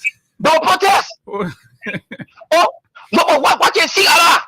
And when the pastor protesting, we that actually get going to church sometimes that will not even have offering. The pastor can agree or will join the pastor to protest. Because they very disgraceful. What can you say all of you not see churches have paid tax? And the pastor said that in the other way around, the government can pay tax to the church. And because the church is only need paying for the government. He's saying that the church must pay tax. They might not care we will set out to the 40th. Okay. The father was Steve for anybody. You have Steve for God. Abu, just quickly, let's give this bishop the opportunity.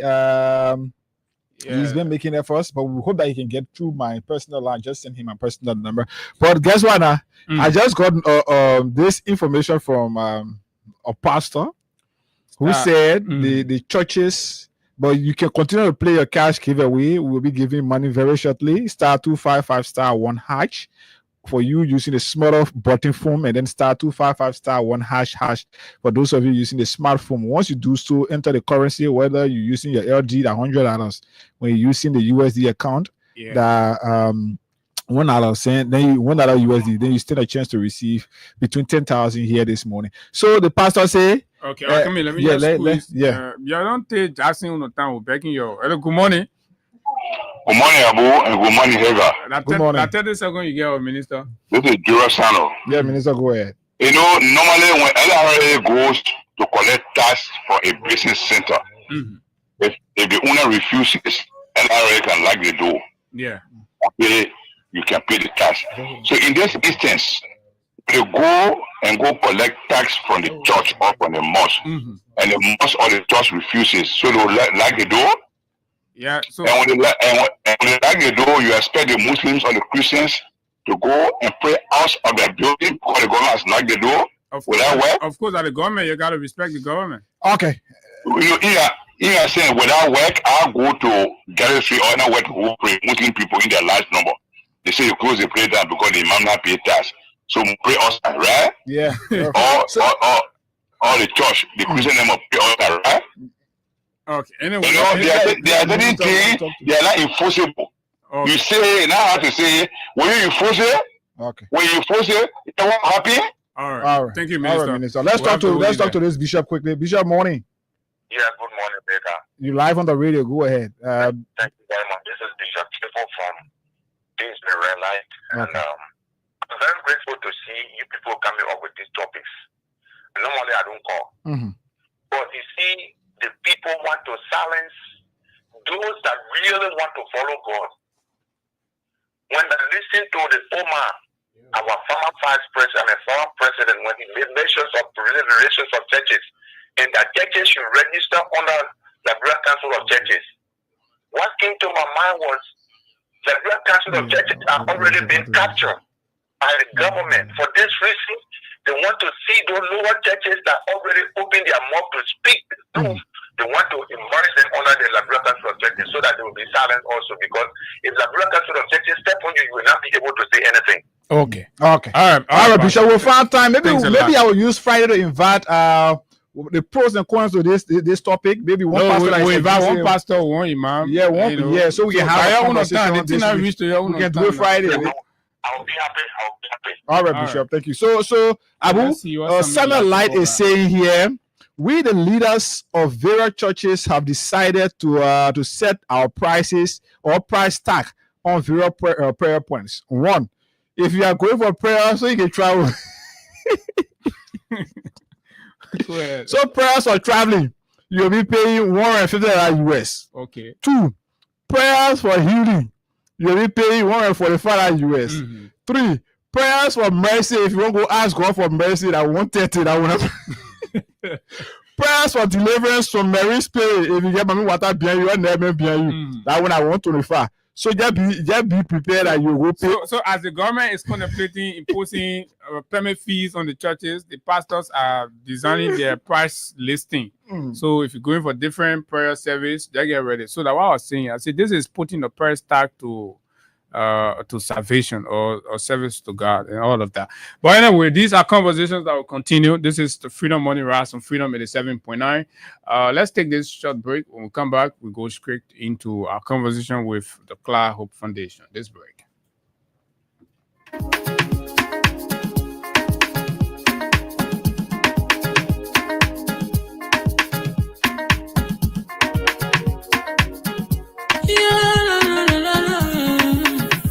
Shabba musical. There are crimes in many places, in every community, you can see. So if you see crime report it, don't take law in your hand for the right authority, that it can't take care of it. Crime Stopper here for us, bringing safety to your door, whether you rich or you poor. If you see a human target, I mean you cheche. Do it for your safety. If you see it, don't keep it. You must call to report it. Crime Stopper, the people bringing safety to your door. Crime Stopper, stopping crime and making peace for them before. Crime Stopper, Liberia, from the center to interior. Crime Stopper, keeping us safe, they're stopping crime for all of us. Crime Stopper, the people bringing safety to your door. Crime Stopper, stopping crime and making peace for them before. Crime Stopper, Liberia, from the center to interior. Crime Stopper, keeping us safe, they're stopping crime for all of us. Crime Stopper Liberia is your community crime fighting partner. Oh, yes, indeed. Crime Stopper Liberia, the official sponsor of the Freedom Money Rise on Freedom 87.9. Pleasant welcome to the final lap of the conversation this morning. We're very pleased to have with us in our studio the Chief Administrator of the Clark Hope Foundation, Mr. Jackson P. Gbemi. So Mr. Gbemi is here this morning to talk to us about activities of the Clark Hope Foundation, the school that's been run there, and just everything you need to know. So let's go across this morning to welcome Mr. Gbemi. Good morning. Welcome. Good morning to the Freedom FM family, and good morning to the many listeners listening to the broadcast. My name is Jackson P. Gbemi. I'm here from Nimba, and I'm grateful to be here. That's fine. And let me confess that, trust me, I want to say you've been doing a marvelous job there. We've been following, and I was impressed by everything we see. And I thought the nation need to know what is happening. Thank you. And so that we know exactly, and that the man behind it, the very young guy, though. Yeah, Thank you. So, Thank you. but yes, talk to us. How's life and how are you feeling? How's the foundation?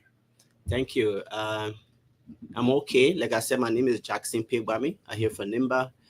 I'm a graduate of the African Methodist Episcopal University, class of 2012, in accounting. hold master's in accounting from the Cottington University Graduate School of Professional Studies. That is in 2017, and currently a first-year student at the Louis Arthur Graham School of Law. So, firstly, I want to start by appreciating the former First Lady, Madam Clara Marie Weah, for giving me this platform to be here at this time. You know, a few persons have told the story, how I met her. So I'm going to now have a bigger platform to say it for more people to know exactly how far we come. So I didn't know her prior to her husband becoming the president, winning the elections in 2017. But it was early February of 2018 when I met her. That was after the election. After the inauguration, everything. So somebody has recommended me to be able to work in her office. So what impressed me that night when I met her was if first lady, sitting first lady, standing up to work. I'm a very young boy. I was very young in my early, I think I was just around 30 years old when I met her. And she asked me for my age that night, and I called my age, and she said, "You look so young." I read a lot of you coming from EcoBank. I was in EcoBank for approximately 6 years before joining her. So the rest is history, and I'm grateful to be here. So after the 2023 elections, I made up my mind to stay with her to be able to help with the Clara Hope Foundation. So I'm grateful for the work we have done there and the work we are doing. When the journey of the Clara Hope Foundation began? So the Clara Hope Foundation was established in June of 2018. It was launched to the public on June 9, 2018 at the SKD Sports Complex. At that time, we had the first massive fundraising activity on June 9 of 2018. Then fast forward in October of the same 2018, precisely I think it was October 13 of 2018, we had another massive fundraising activity at the SKD Sports Complex. So there where we raised a seed fund to start the operations of the Clara Hope Foundations. But let me take you a little bit back why she was inspired to do this work. You know, at a tender age, she lost her parents, and she has to move to the United States of America with her siblings. So she coming from a very struggling background and finding herself, or life story, how she came up. She struggled to come up. So she said to herself, whenever I have a bigger platform, I'm going to especially losing your parents at a tender age and moving with your siblings to the US, you have to struggle to make life. So she said to herself, whenever I have the platform, I'm going to do bigger for people, especially young girls who don't have the means of survival, so they don't struggle the way some of us struggle to get to where we at. So when she became First Lady, her first task was to visit the various orphanages in Liberia. So I was part of the team that visited most of the orphanages. And from there, she made up her mind that she's going to continue, or she's going to start providing food and non-food items to the orphanages across the country. She was doing that up to the time she left from power. And while she was visiting the orphanages, something touched her. She saw the condition of the children living there. They eat one time a day. They struggle a lot to even get a one time a day feeding was so difficult. So she said, I'm going to establish my foundation that are going to complement the work of the orphanages across the country. And what I would do when this foundation is built, I want to make sure and get some of the children from the various orphanages and bring them to this facility to provide them with the care necessary to come on in a very nice environment, to be able to be educated with a top-notch education, a very decent environment to be built for them. So that inspired her to start the work. We started back then in 2018, June, to keep the ball rolling. So fast forward in June of 2019, the construction work of the Clara Hope Foundation started. So it started through, and we've been doing the work little by little. And so before the construction, she was already involved with outreach to different orphanages. Yes, orphanages across the country. Yes. So what she did was, Ministry of Gender, Control, all of the orphanages in the country. Mhm. So she wanted to get the list of all of the orphanages in the country. So Jenna was able to furnish the former first lady office with the list of the orphanages across the country. So it was the names of those orphanages that we use. Okay, so that's the background of the vision and how we got to where we started what we from have. and where we are. So let's talk about the activities. Is it only about orphanage, or there are other things the foundation get involved with? So basically, the foundation is divided into two components. So we have the formal educational program, Mhm. and we have the vocational program. The vocational program is yet to be started, but we are very close there. We're working with one of our partners who have set up one of the program that we want to offer in a vacation school. I mean, the vocational school, that is the computer literacy program. So very soon. I mean, you're talking about the academy or the foundation? The foundation itself, the City of Hope, the compound is called City of Hope. Mhm. But inside the City of Hope, we are running two programs. Okay. We have the formal educational programs that the beneficiary are the orphans, Okay. and the vocational program for the adults who are also basically all of them are female. All of Yeah. our program beneficiaries. That is are female. different from the orphans on the program. Yes.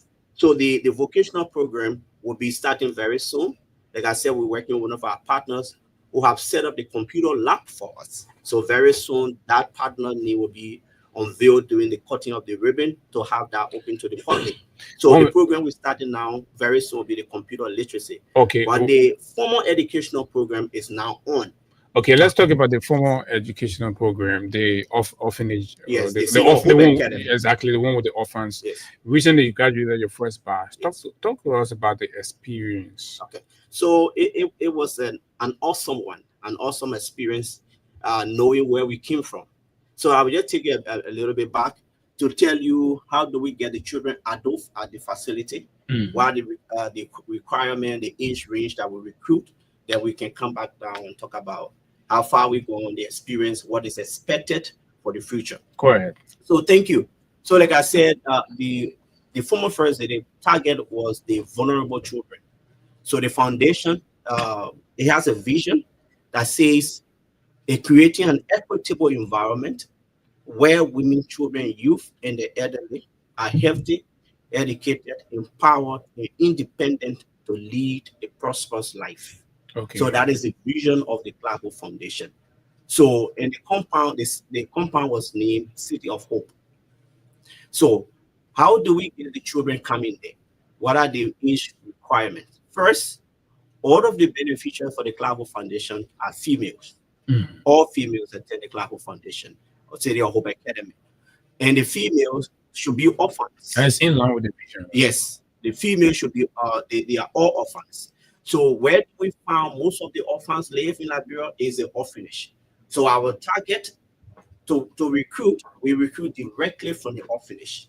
So we go to the orphanage and identify children of the age range. When we started with the age range of 3 years old to 5 years old. Because our program, we were starting it from the preschool level. Okay. So it's nursery, K1, K2, and we are using the British curriculum. So we have nursery and the reception class. So that was the first set of children that we recruited. So what we did around July of 2023 was to visit 7 counties. We look at the first 7 counties. The target is to cover all of the counties in Liberia. Mm-hmm. So we went to Nimba, we went to Bong, we went to Magibi, we went to Monserrado, we went to Omi, we went to Cape Mount, and we went to Grand Bassam. These were the first 7 counties that we tried to identify. And you went directly to targeted orphanages. Yes, using the list that we already obtained from Ministry of Gender. And that assessment, I led the assessment with Ministry of Gender team along with us. We went to the various orphanages and identify the children. Do you just go in and grab the children, or there are set criteria? There are criteria. So like I said, when we identify the child, because no matter what your condition is, we know you are an orphan, you are living in orphanage, but you still have somebody linked to you. So you have some surviving parents, grandparents, uncle. So when we identify the child, the orphanage should first agree for the child to benefit this program. So that is the first level we cross. So when the orphanage agree, now we allow the orphanage to talk to whoever linked to that child for that person to agree. When that person agree, then we have crossed the first 2 layers. Then the last one is working now with ministry agenda. Let's start with the orphanage. Do you sign any kind of form? Yes. That's where I was going. Okay. Now we work with ministry agenda. For every child that comes to the Clark Hope Foundation, that child has 3 forms that is filled in. One is left with the orphanage, just so the orphanage will know exactly at what point in time this child will transfer to the Clark Hope Foundation. Even if it takes 20 years, 30 years, that record will still be there. One of the records is kept at the ministry agenda. They play the supervisory role for all of the orphanages and NGOs. So we fall on that section. Okay. So they have a copy of that form for for all of the children that we have recruited so far. And the Clark Hope Foundation keep on the form. It's to have a record of where they will take you from. And the owner of the orphanage also has right to also visit, coordinate it. So okay, I thought it's like when the person leaves there, everything about them is just with the Clark Hope now. That's a whole new orphanage that you are at. You get no dealing with the old orphanage. You have the former first the idea is not to disconnect. So you're still under that orphanage, or you're in this program on this side? No, you are not there. It's just getting your record from where we took you from. It is important for the child. If the child grows, you become a woman for yourself. The history should be there. I'm an orphan, yes. But where did I come from to get here? Okay. So it's to keep the record straight that way. Yeah, but I mean, one thing, you've talked about how you recruit the orphans and all of that. But one could be thinking, what is the age range? And then at what age do you release these orphans? Because mind you now, some of them, like you said, might have people connected to them, but those people might not have the hand to be able to, I should say, continue with their education. At what stage is the Clark Hope Foundation prepared to take you to and leave you? And if you are leaving them out, or maybe you are graduating them, what's the extra support that Clark Hope is giving? Just leave them to go out or continue from where? No, so the Clark Hope Foundation program is a bit different from the ordinary one that is happening in the various orphanages, because we work with them before. I know some of what happened there. Most of the orphanages in Liberia, when a child reaches the age of 18, you are let go. Okay. So most of them leave the orphanage at 18. But the Clark Hope Foundation program is completely different. Okay. When we bring you to the foundation at the city of facility, there where I was going. So the owner of the orphanage is allowed during pick-up time to accompany you, just so they know where you are coming. Okay. So after every 6 months or after a year, you have the right as the owner of the orphanage to come and see the progress of the child. We don't deny them from seeing the children. So the essence is not to have them graduate from high school and let them go. No, it is the full responsibility of the Clark Hope Foundation to keep them there till they graduate from high school, and also help them to university. The thing is, you pick a child at age 3. Pick a child at age 3. Basically, after 2 years, exactly they don't know where they came from. Okay. If the child graduates from high school and they are staying at the facility for their entire life, they graduate from high school, it will make no sense to let them go out. Who are they going to? And that's the point. So at what point do you go, do you cut it off with the kids? We cut it off after university. Oh, wow. So yes. It extends. So the recruitment is yearly, and it will take them, the capacity is up to 200 children. So every year there will be recruitment. Every year there will be recruitment, but at the maximum point, the facility will be able to accommodate 200 in a formal educational program. Okay, so we know who are the beneficiaries, we know the vision, we know how the whole idea started, the programs that you're running there, how kids are recruited, all of that. As it is, what's the current, the number of number of beneficiaries currently? Yeah. Okay, currently we have 20 from four counties. So I told you earlier. For year 1. Yes, I told you earlier we did assessment in 7 counties. some of the counties and some of the orphanages that we visited, there were no child of the age range. Oh, okay. So there is no way we could bring some of them. And some of them also, we identify children in some of the counties, but time for pickup, which was last year, July ending, with the facility opening August 14 last year.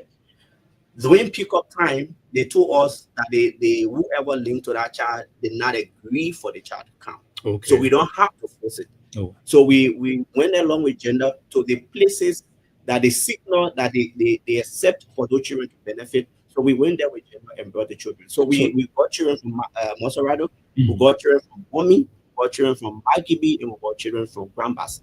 Let's talk about this year's recruitment. Yes. So this year recruitment, we completed the assessment already. We did that before, I think around the 15th of July. We have identified them already. So pickup will be... How many of them? We're bringing it 7 this year. Because I said to you, when we brought in the... Why is the number low? Yeah, for is this that year, right? capacity issue or challenge in getting people? No, not in getting people. I told you, we're bringing them at the tender age. So let's do. We said the capacity is 200 person. When we fill the capacity, right? You bring the entire 200, 3, 4, 5. In 1 year or in 2 year maximum, you have no ABC class. So all of them will just move together that way. Okay, so it's important. It's important for all of them to pass through our foundational level. So that every year we'll be recruiting. So we brought in the first 20, and they were in 2 classes. The first class in K2 graduated the first grade on June 27th. Okay. So they become the senior class for the Cloud Foundation. The group that were in nursery, they go on to reception class. So nursery class is empty. We have 2 persons who stay back. Would they make a pass? So we're bringing it 7 persons to add to the 2 is 9, because we want a very small size of class, but with a very intense program for them, so that we build the foundation properly. So the recruitment is every year. Every year we'll be recruiting from all of the counties. I know we talk about orphans, and I mentioned orphanages there as a main point of recruitment. But I know in some of the counties, we don't have orphanages there based on the listing, or we have maybe 1 or 2. And in some of the counties also, they don't feel comfortable having their loved one child separated. So if the person is an orphan, they sometimes keep them in the individual homes. So they are trying to cover those people. So if the Cloud Foundation is contacted for a 3-year-old, 4-year-old, 5-year-old girl who lost both parents, or one of the parents is dead, we will come in and do our own investigation. Even as a single parent situation there. Yes. We either your both parents are dead, or one of your parents is dead, but you find yourself in the orphanage. We can't deny. No, out of the orphanage situation. Out of the orphanage, like I said, orphans, either your both parents gone, or one of them is not life. So we people like that. And the program is for vulnerable children. Okay. So if we find somebody in that category and we receive a call, or we have orphan here, somebody who go parent die, we want for the Cloud Foundation to help us. We go in and do our own investigation and establish that this person is actually an orphan. What is the process of reaching out when you have the kind of, how do people reach out to you? So we are actively on Facebook. Okay. So our Facebook is former First Lady of Liberia, Cla Emuria. So once you go to Facebook, you type former First Lady of Liberia, Cla Emuria, you're going to get on our Facebook page. And my phone numbers are there. We have a website also. It's cloudhopefoundation.org, one word. You're also going to get my contact there. So when we get information like that, we come and just confirm whether this person is an orphan before we can come in with the other. So, looking at the nomenclature, the name City of Hope, one could be thinking there are Liberians, children who parents cannot afford to pay their fees. But these children got homes that they are staying, all of that. Like you said, some who are even orphans, there are people who are not allowed to leave them, go out to stay with or in the orphanage. Some may be asking, why not open this? Or is there plans to open this to ensure that I got my child, I'm not able to afford to send my child to school. My child could come to the Clark home after school. I pick my child up and all of that. Is there any plan for that? Or we only restrict it to orphans? Okay, currently, the recruitment pattern and the beneficiary are orphans, and we get them from orphanage. Okay. But I just try to throw a light on the rare cases where somebody might have somebody in the home who is an orphan and will still be thinking. I know this question will come when the question time reach. It will come, so I'm just trying to address it ahead of time. But currently, our focus is getting them from the orphanage. Okay. Yes. So it's clear. It's clear. So people follow the page. They see a very beautiful institution there. Individuals who are interested. For example, how do you recruit staff? Okay. Staff recruitment is unique. I'm grateful for that. So I don't get involved in the recruitment that way. Okay. The former president does not get involved. We set up a recruitment committee.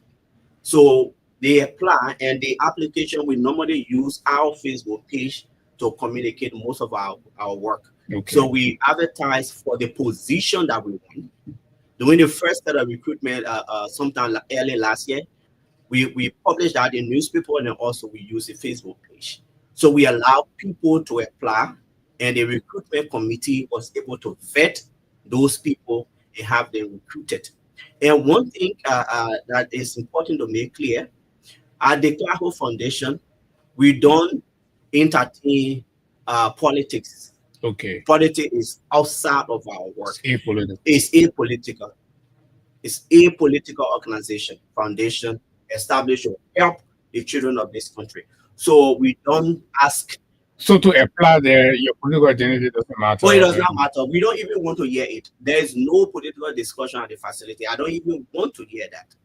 Staff are not even allowed to get involved in political discussions. Since it's a home, is an area that people to the orphanage, is about caregiving, are people working pro bono there? No, nobody working pro bono. The former first lady is somebody who does not want to take some to get somebody labor at the zero cost. Oh, so we all of the staff there are on payroll. All of the staff, all from the security to the janitor to the cook. So all of them are taking pay. How do you get money to run the place? So it's important to address this. You know, I told you we raise funds. I mentioned two massive ones that we did. The reason I asked that because it was believed that probably the government giving money. No government being there. How do you get money in? I'm asking you paying people who are working there. Everybody working there taking pay. You know, how are you funding these are perceptions. Okay. But I can tell you for a fact, government have no money in the Clark Foundation. I will just leave it there. Government have zero.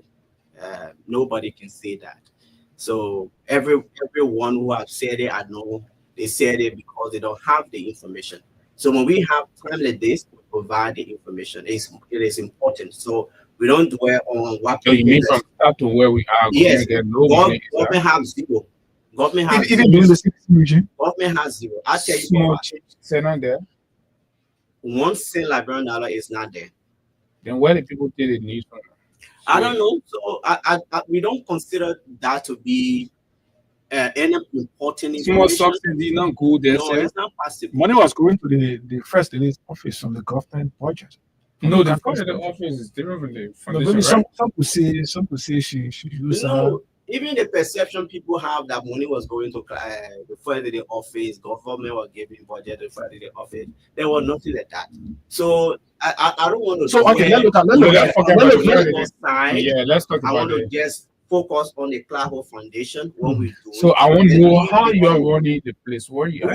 I was going there. Mm-hmm. So we raise funding three major ways. We write institutions in Liberia and outside of Liberia for support. Okay.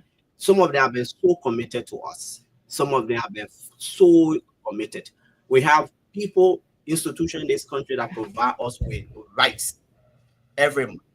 We have some that give us frozen food or other food items they give to us.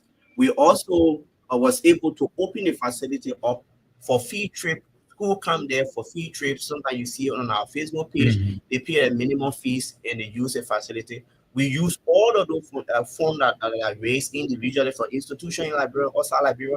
Individuals also, we have a mobile money account that was created and placed on our Facebook page. So people who follow the program, they sometimes send little fees there, and that fund is consolidated to run the facility. People send out money from everywhere. Once you follow the Claro Hope Foundation and you see what she's doing, how passionate she is about this program, people tend to help us, and that's how we've been crossing the line every day and day.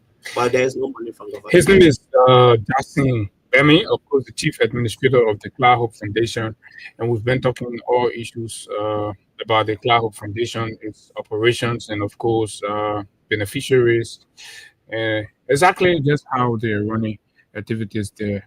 So, Mr. Bemi, let's talk about I'm talking about how you're surviving. It's important. Yes. Assuming there's somebody sitting somewhere and listening, how can people reach out to help, or is it open? Yes, it's open. It's open. The foundation is open. Like quite recently, sometimes people even just walk there, okay, and give donation without even reaching out. Some people love to do it quietly. Some people would call, or I'm looking for the direction of Claro Hope Foundation. I have one bag of rice, 2 bags of rice. I have $10, $20. So we have a mobile money number that reads 0888 okay 10 11 28 0888 10 11 28. It's Claro Hope Foundation, and that's for anybody out there that want to help, support, or want to help the little they have to the Claro Hope Foundation. We are also, in terms of survivability, we are also going to farming. So we have the land, vast land at the foundation. So we're trying to go into little farming that will help sustain. So some of our workers living there, working also there.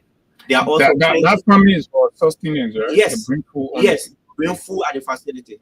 So the food now we buy from the market has reduced significantly since we started planting on our land.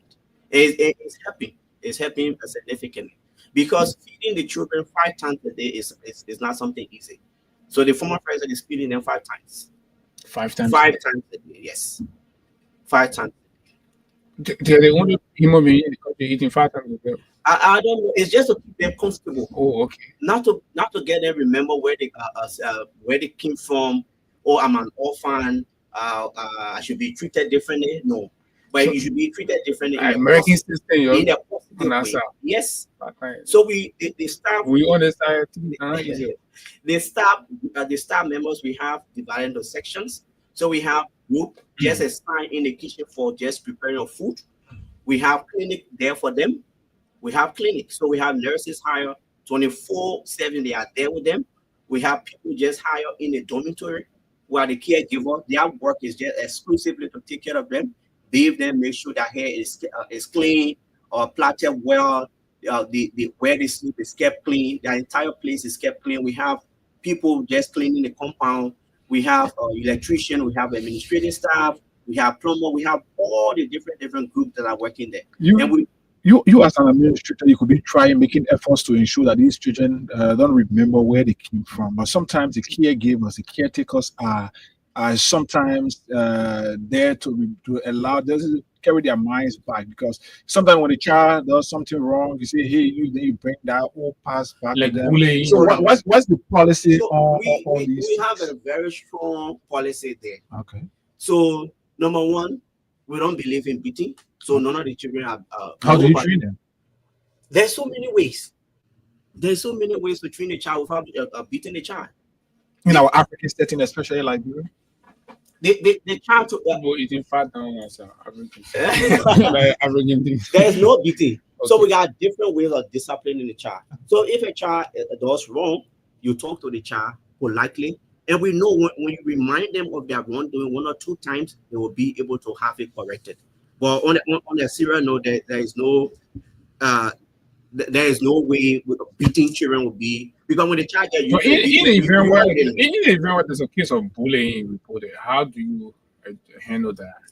Having you had situation where the kids are bullied, somebody make them feel, you know, put in a position Oh where they no, remember who no they staff are. is allowed to do that. We don't entertain it. The former president does not entertain that kind of like things coming up. You know, when children are growing, they talk, right? So anything that happened to one child, once the old man get there, they were going to talk. There's a woman who is doing this work as a hands-on program. She comes to work every day.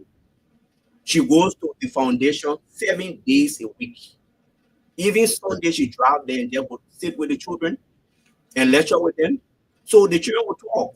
So if a staff start to bully people, bully the children, that will be brought to our attention and we'll take some actions to stop that. We are also not making them to not know where they came from. That's why, like I said, we have a form in the office that they will know exactly where we took them from. They will know. Okay. But for them to remember in a negative way why they are the foundation is wrong. So we try to make sure they live a better life. And what we also try to do is to put a camera system there, CCTV there, to also be able to monitor. I monitor on my phone as well, to be able to monitor even when I'm not there remotely to see what is happening there. So normally it is probably a perception that children that are brought up in these environments, their attitude can be quite drained, you know, thing, all of that. So when you brought them, how was their behavior pattern? And 1 year later, okay. So you know, you always happen. You're bringing children from diverse background, different orphanages, different attitude will be there. But you know, for every time you bring people like that together, there will be a little problem along the way. But that's why the training comes in. That's why we recruited the best possible people who have dealt with children in that category with that kind of attitude, different ways to make sure they are comfortable, that when they have issue, they will be able to communicate. You know, some of the children, when they are issue, they don't communicate. They sometimes try to isolate themselves. So what is it that we can do to bring those people outside of that little corner to get them involved with what is happening, to get them talk more when there's issue happening? So the training comes in to make sure it works for them. And we also have different programs outside of the formal educational program that keep their day running. So we have a football field very soon. The former president, our intention, yes, our intention for creating all those sections that I'm about to talk about is to get them be a professional soccer player, all those who want to play women football. So we have a football field there for them.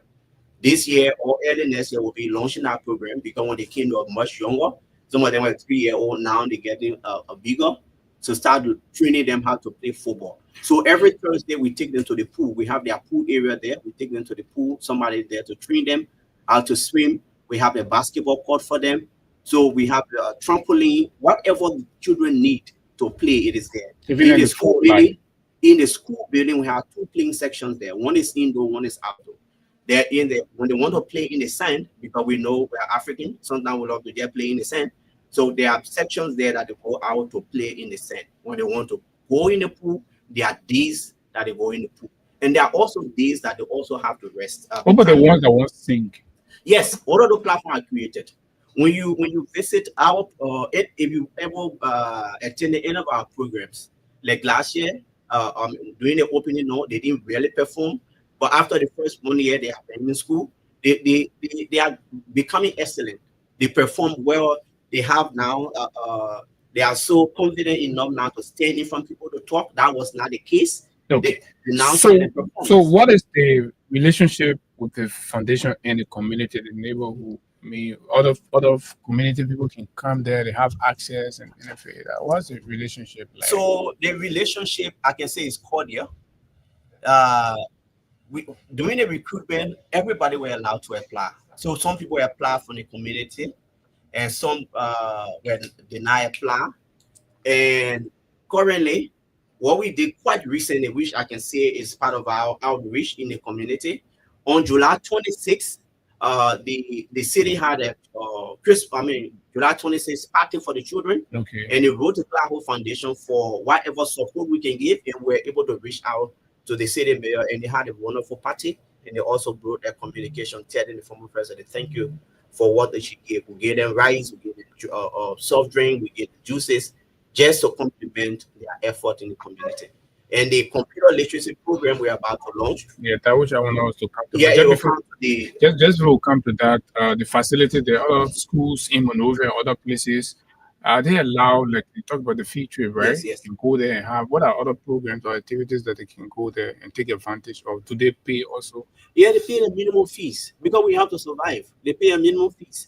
So normally, so we post on our Facebook page, if you're planning your free trip, you can visit the Clark Hope Foundation. You're planning your graduation. We have a theater that take up to 267 persons. Quite recently, one of the university in Marshall, they had their graduation there. And so, people been coming, right? Yes, people been coming. People been coming, coming in. So when you come, you let us know what is the exact program you want to have. Then we can charge you a minimum fees, not heavy fees. Okay. Fees that you will be encouraged to even pay. Let's talk about the vocational thing, and then we go to the phones and hear from the people. The vocational program.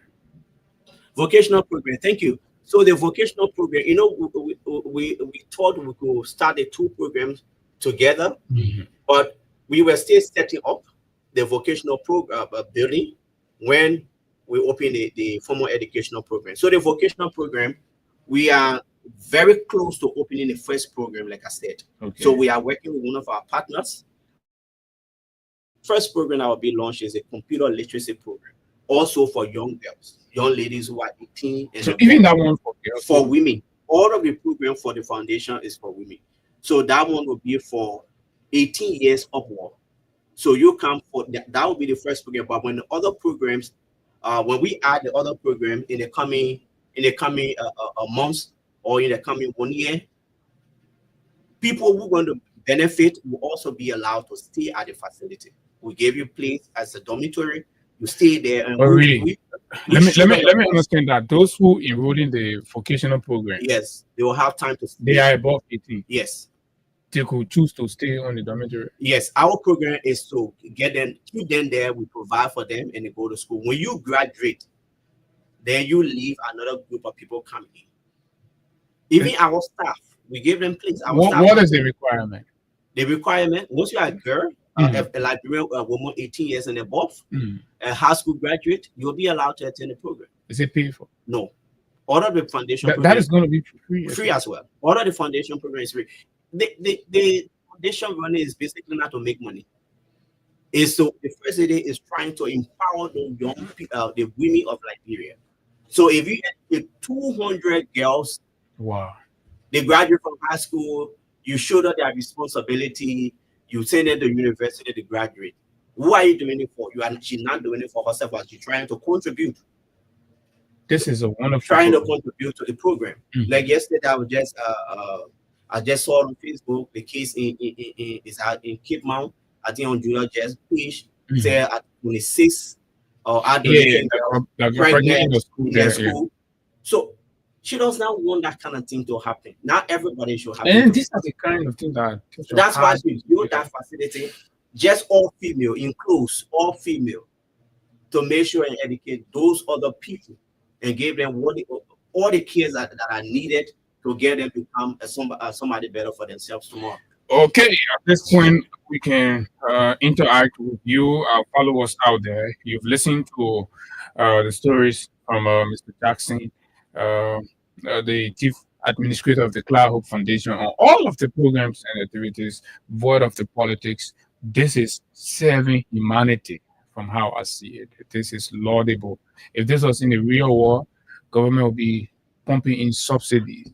But again, this is our part of the war. 0776 104 104 086 500 104 plus 231 86 500 104 are the numbers. Let's talk to this person. Good morning.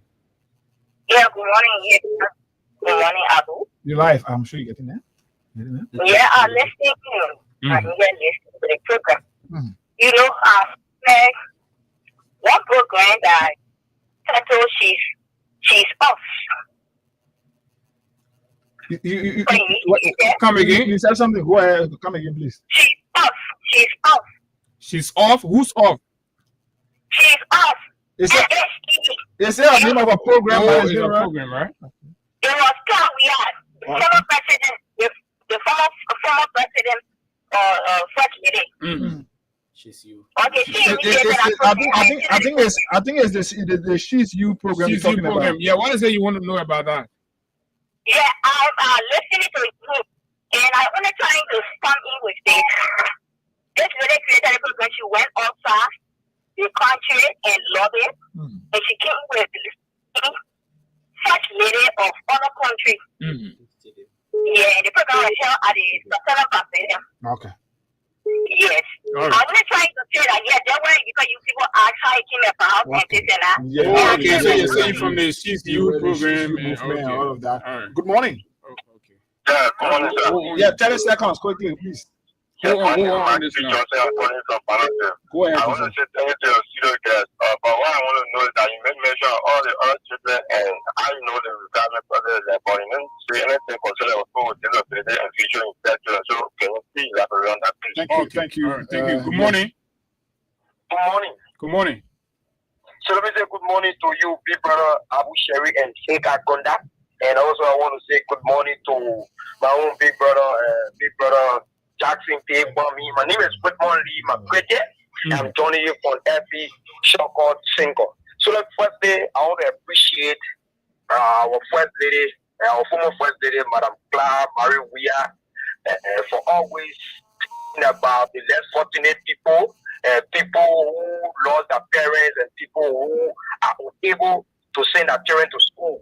You see, this is some of the things we expected from any other first lady in our country. All right, thank you very much. Yeah. Edward Kai is here from this end. Edward, morning. Yeah, thank you. Guys, this morning, because that is a human story that have been brought forth. And let me say thanks to the Guy Institute and to our man, Madam Clara Weah, and to the former president of the Republic. I follow their program, everything they do, they put it online. Sometimes we see it, we comment, we like, and we appreciate the initiative. And this is why we always say, if you have the opportunity to be able to help the country, that's what you do to help the country. It's not only to explore from the people, but be able to contribute to the country. But what I want to ask is that if they will stay there, go to the high school, and then you talk about university, where are they going to go to the university? You say on the compound, or you will do the e-card, then the university, read them Bible. How are you going to do it? Let me take this person here. Good morning. Morning, my friend Abu. Morning. Hey, guys, your studio guest. This is the doctor on the land this morning with you from Power Town. Dr. Dado, let's hear you. Thank you. Let me say thanks to your studio guest. Steady on. Woman, Africa, I hear about the offletting people are there, or if one child, maybe the parents are as well, and they found working with the wife or we not get to do that child over there. But the pa and the man living, right? Yeah, but they're not getting here. No, All right, Master. Let's talk to David King. David, morning from this end. Oh wow, David has left the line. Let's talk to another person from this line. Good morning. Yeah, good morning. Morning. Yeah. I want to commend your studio guest at this point, explaining realistically. But what I want to know is, the children you just talked about, the orphans, are they the one that will be going to the vocational school? They know what it means, or No, that is a separate program, but he will talk about it. It's a separate program. Okay, thank you. David, you have to please try again. Morning. Good morning. Yeah, go ahead. So this is Eddie Gino coming from program. Okay. I want to congratulate the guest in the studio and yourself. I've done some studies of what all these young men explain. You know, the two people who have this condition, from the background, they came from struggling background. So they know how human beings behave. They get human feeling. They get human feeling. This is what they are doing. And, you know, Labella will regret why we move this people from our office. Because they have the human feeling. They could do better for us. Look at the same kids that they are training from 3 years up to university. Who is equally that? I mean, I appreciate them so well. Thank you very kindly. Thank you. Yeah. Eric, go ahead. Take five more calls after this. Go ahead. Yeah, let me say good morning to my brother Jackson. Jackson and I used to live together at Sophie. He's a very innovative young man, and I know that he's going to do well at that institution. He's already doing well. Yeah, and I want to say thanks to our former First Lady and her husband, His Excellency Dr. George Manawia, for always thinking about Liberians, more especially the less fortunate one. And I just pray that Johnson should continue to have the kind of strength and the kind of innovativeness he has in him as an innovative young man to continue moving the way he has always moved. All right, thank you very much. We'll pick another one from this and just take the morning. Seconds. Five. Good morning, Abu. How you doing? Fine, go ahead. Yeah, my name is Jish, and I came from the 16 Nikuda. Abu, thank you very much for bringing this our platform this morning. Let the Liberian listening, let the booking that either and see what's going on. But Abu, one thing I listened to him when we were asking a question, one thing he explained concerning the recruitment process. I said, why is it that someone security, at the foundation that it's very, and he explained, he said, they are finding it difficult for, by getting the children because some, was that what he said? Oh, yeah, he said they are finding it difficult to get it. No, I think he's talking about the program. And what some of the caretakers, the children are often, the parents are there, but some of the caretakers are now waiting to give the children. All right, thank you. Thank you very much. Thank you. Let's take the second of the five. Good morning. Good morning. This is Dr. Waller calling from Garata. 30 seconds. Yeah, you see, and I go initially brought the founders of the Bible Foundation and you just start working there. I think they are trying to be human because the people are serving that mission, they have humanity. All right, thank you very much. Good morning. Good morning. I'm Sarah Sodia calling from Rahe. I listen to the program. I'm interested in how my daughter, who is very she is in 18 years. Your daughter that orphan? Yeah, they have to be orphan first. Yeah, well, how the program looking? I listen to her. I'm listening. All right, then let's keep praying for the first lady. Maybe God tell her how to design something else, yeah? Yeah, okay. All right. Good morning. Good morning. Morning, that's here. You're second to the last. Yeah, let's go. The guy you said there really explain on the recruitment process of staff. Would there be any recruitment process this year? Okay, would there be any recruitment process this year? Good morning. You're the final caller. Yeah. Good morning. Morning. Yeah, I appreciate the fellow institute there, but I just want to stretch my mind. I'm a silent listener. All the good things that happening, you're being never called to appreciate. But when it comes to your they want us. You are talking about the country, the people, the other people that are sticking business. So, yeah, thank you very much. So, but this is it. Jackson, you listen to the callers. They've raised a lot of concern. I'm sure you're taking note, right? How do you respond? So, thank you to all those who were able to get through to call, raise concern. I'm sorry, people are still calling, but we can't take any call because of time. Okay, thank you so much. So I will start with the person who talk about whether or not they're going to be start recruitment this year. Yes, we recruited already this year because we have moved to first grade, so we have to recruit 2 teachers around June and early July. We were able to complete that. Okay. And on yesterday, I also have had an interview a candidate for the boarding house, because once we bring in additional children, we need somebody to take care of the children for that group that is coming. All of the children don't sleep in the same room, so we keep them 7 in each room, and each room also have a caretaker living there. So a room has a caretaker, and the caretaker is responsible for the children in that particular session. So we recruited already, and that person is just waiting on the arrival of the children for her to start work. Okay. Somebody mentioned about the beneficiary for the vocational program.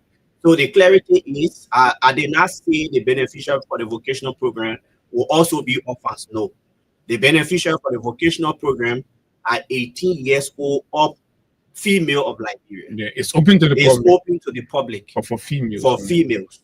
So you don't have to be an orphan before you benefit. Somebody talk about. But for that other program, let's be clear. For that other program, you gotta be out of high school. Yes. Or you want to learn about computer literacy and other things. Because when we ready also for it want to be published on our Facebook page. Okay. And we do the recruitment. Once we get through with the recruitment, then the phase 1 have already closed. So that group have to go through the program and graduate. Then we bring additional people in. So somebody talk about how will the children go to university, whether they will go by themselves or we're going to be a university for them in the compound. The answer is we're going to take them to university.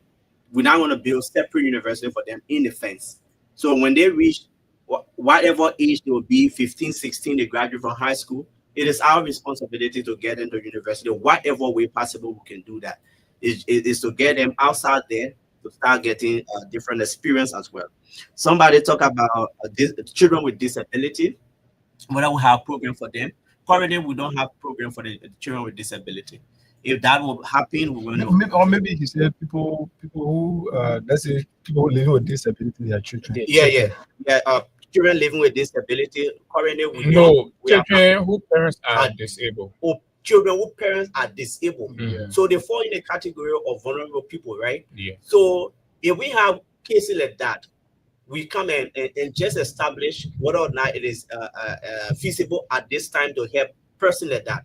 All of those people they fall within the category. If your family, your parents are disabled, and we know they're in a very bad state, it is on us to see reason to help. Once a child fit within the age range, once a child have the class that we're offering, because currently all of the children we're bringing, they have to go to nursery.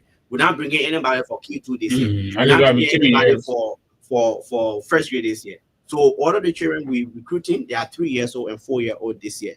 Somebody mentioned about the Shizu program. Yes, the Shizu program was one of the programs that was launched, that was active during the former first at the time. It was launched in 2019 at the Centennial Pavilion. That was for also advocacy for women. So the person, I think she remember quite well what happened there. And I think that's all. So go ahead. Yes. So I want to just say thank you to. No, we are not done yet. So just to close up and all that. So what's the religious life of the kids there? How do they practice their religion? Okay, good. So we practice all too. But unfortunately for now, we don't have any of the children who is a Muslim. But we have staff who is a Muslim. Okay. So our recruitment does not go specifically to a religion. So once we recruit a child who is a Muslim, and the parents or wherever we are taking the person from say this child is a Muslim, we want the person to practice to be a Muslim person, we already have a Muslim staff. That Muslim staff will ensure that child practice is a whole religion without interference. Are all the staff, particularly the caregivers and the boarding staff, are they all females? Yes, they are all female. I'm asking basically about risks of yes, they are all female. They are all female. The policy is so strong there. Okay. So, for example, in the boarding house, we have a female security that is stationed right at the entrance before you enter the building. So, we have male staff, but you're not just allowed to go there. I should be aware of what you're going to do there. So, there's a book at the entry that you fill in for a specific reason. If, for example, the water got a problem, the plumber is going there, I have to be informed, the plumber have to fill in the form, I'm going there to fix the switch. From there, you get out. And the children move together. So when they're coming out to play, the female security is with them. When they're going in the pool, the female security is there. It was with them. So we try to protect them as much as possible and to avoid anything like that. So all of the staff, the school currently, we have 6 staff there currently, 6 teachers, all of them female. In the boarding house, all of them female. In the kitchen, they're doing the cooking, all of them female. Somebody find a male in the administration and other sections. Somebody wants to know, particularly impressed about everything you've said and the facility and all that you do there. Say, what about parents who are privileged and they have their children in private school, but some of what you're talking about are not there, and they would love to send their children there? We have now reached the stage where we will entertain students coming who will not be boarding. Okay. They will come and pay minimum fees and go back home. So once we reach any of those key decision making points, we're going to inform the public about that. But currently, we're sticking to what the former president envisaged who are to be the beneficiaries. Okay. Are there special people you want to say thank you to? Maybe philanthropists or help us? No, I don't want to be specific. I just want to say openly to all those who have ever supported the Clark Foundation. I want to tell them thank you. Some of them did not even have to wait to see the project started before they contributed. They trusted this woman from far back, and they knew that when they support her initiative, she will use the money for the intended purpose. All those also who have been waiting to see what she's going to do to be able to support, we also tell them thank you. You know, some people follow quietly. They appreciate her quietly, but they don't come out openly to say it. But we appreciate all of them. We appreciate all of them because the work she's doing it for the children of this country. She's not doing it for foreigners. And we appreciate all those who also have the thinking now after this discussion, thinking of even contributing. We also appreciate them for listening. And we want to thank everybody, whether you love the former president, you don't love her, whether you love the work she's doing, you don't love her, we say thank you. You know, always people have different ways to think about things, but what she's doing is a hands-on. She's involved in it, and she wants to see this happen. She wants to see this as her legacy. She wants to protect this and make sure the 200 children that will be recruited during the course of those years. Identity issue, people are concerned. You know, I'm sorry, but this last one, right? Yes, do you pay any attention on names, for example? Because particularly folks from the Muslim background, right? They want to be assured that when their kids go there, they don't have to change their identity, they have to change their name to be accepted. People are afraid of rejection. Okay. So let me repeat again. Okay. We don't discriminate religiously. We don't discriminate tribally. Every child that comes there is treated the same way. I can assure every community in this country, once your child is in an orphanage and the child is of the age, when you agree for the child to benefit, we fill in a form for that place. If you say this person has this particular name, and the orphanage fill in that form, that person will use that name forever. The former president is not going to change any child name. She does not want it. And nobody going to change it. Nobody will do it. Nobody will bully any child. Okay. Let me just give a last point. I think we didn't talk about it. I think the time was a little bit limited. Please do quickly. Yes. When she was first sitting, this program that she's doing on a very large scale, she was able to get 6 children from orphanages. Most of the children were taken from the orphanages in Grand Bassett. Currently, she sent them to school here throughout. They are currently in Ghana going to school. All of them, the name that the parents say were their name, that is, they are using the same name. They are 4 girls and a boy. Okay. And a boy. And all of them, they are doing excellently well. Nobody want to change anybody's name. Don't be afraid. Once the child is of the age that we want, and the child is in an orphanage, allow the child to benefit. You are going to reap the benefit tomorrow. Once the child will attend a very nice environment, get the best education. Thank you very kindly. Thank you so much for inviting me. We are available to come here anytime we get the invitation. I'm grateful for all those who listen. Why are you inviting us to come there too? You are invited at any point. I'm there every day. Okay, his name is Jackson P. Bemi. He's been our guest here on the show this morning talking about the Cloud Hope Foundation. My name is Abu, and of course, folks, that's how we wind down the curtains on the Wednesday morning edition of the Freedom Money Rise on Freedom 87.9 at the People Station, the biggest in the Republic, the most fascinating breakfast platform. Hey, guys, we gotta go. We'll be here on tomorrow to claim as our partnership for this week. And until then, let's keep the peace of Liberia. This country will not burn. Until we see you tomorrow. From my man, Emmanuel Kotu and Yake Koluba, I would like to say bye-bye.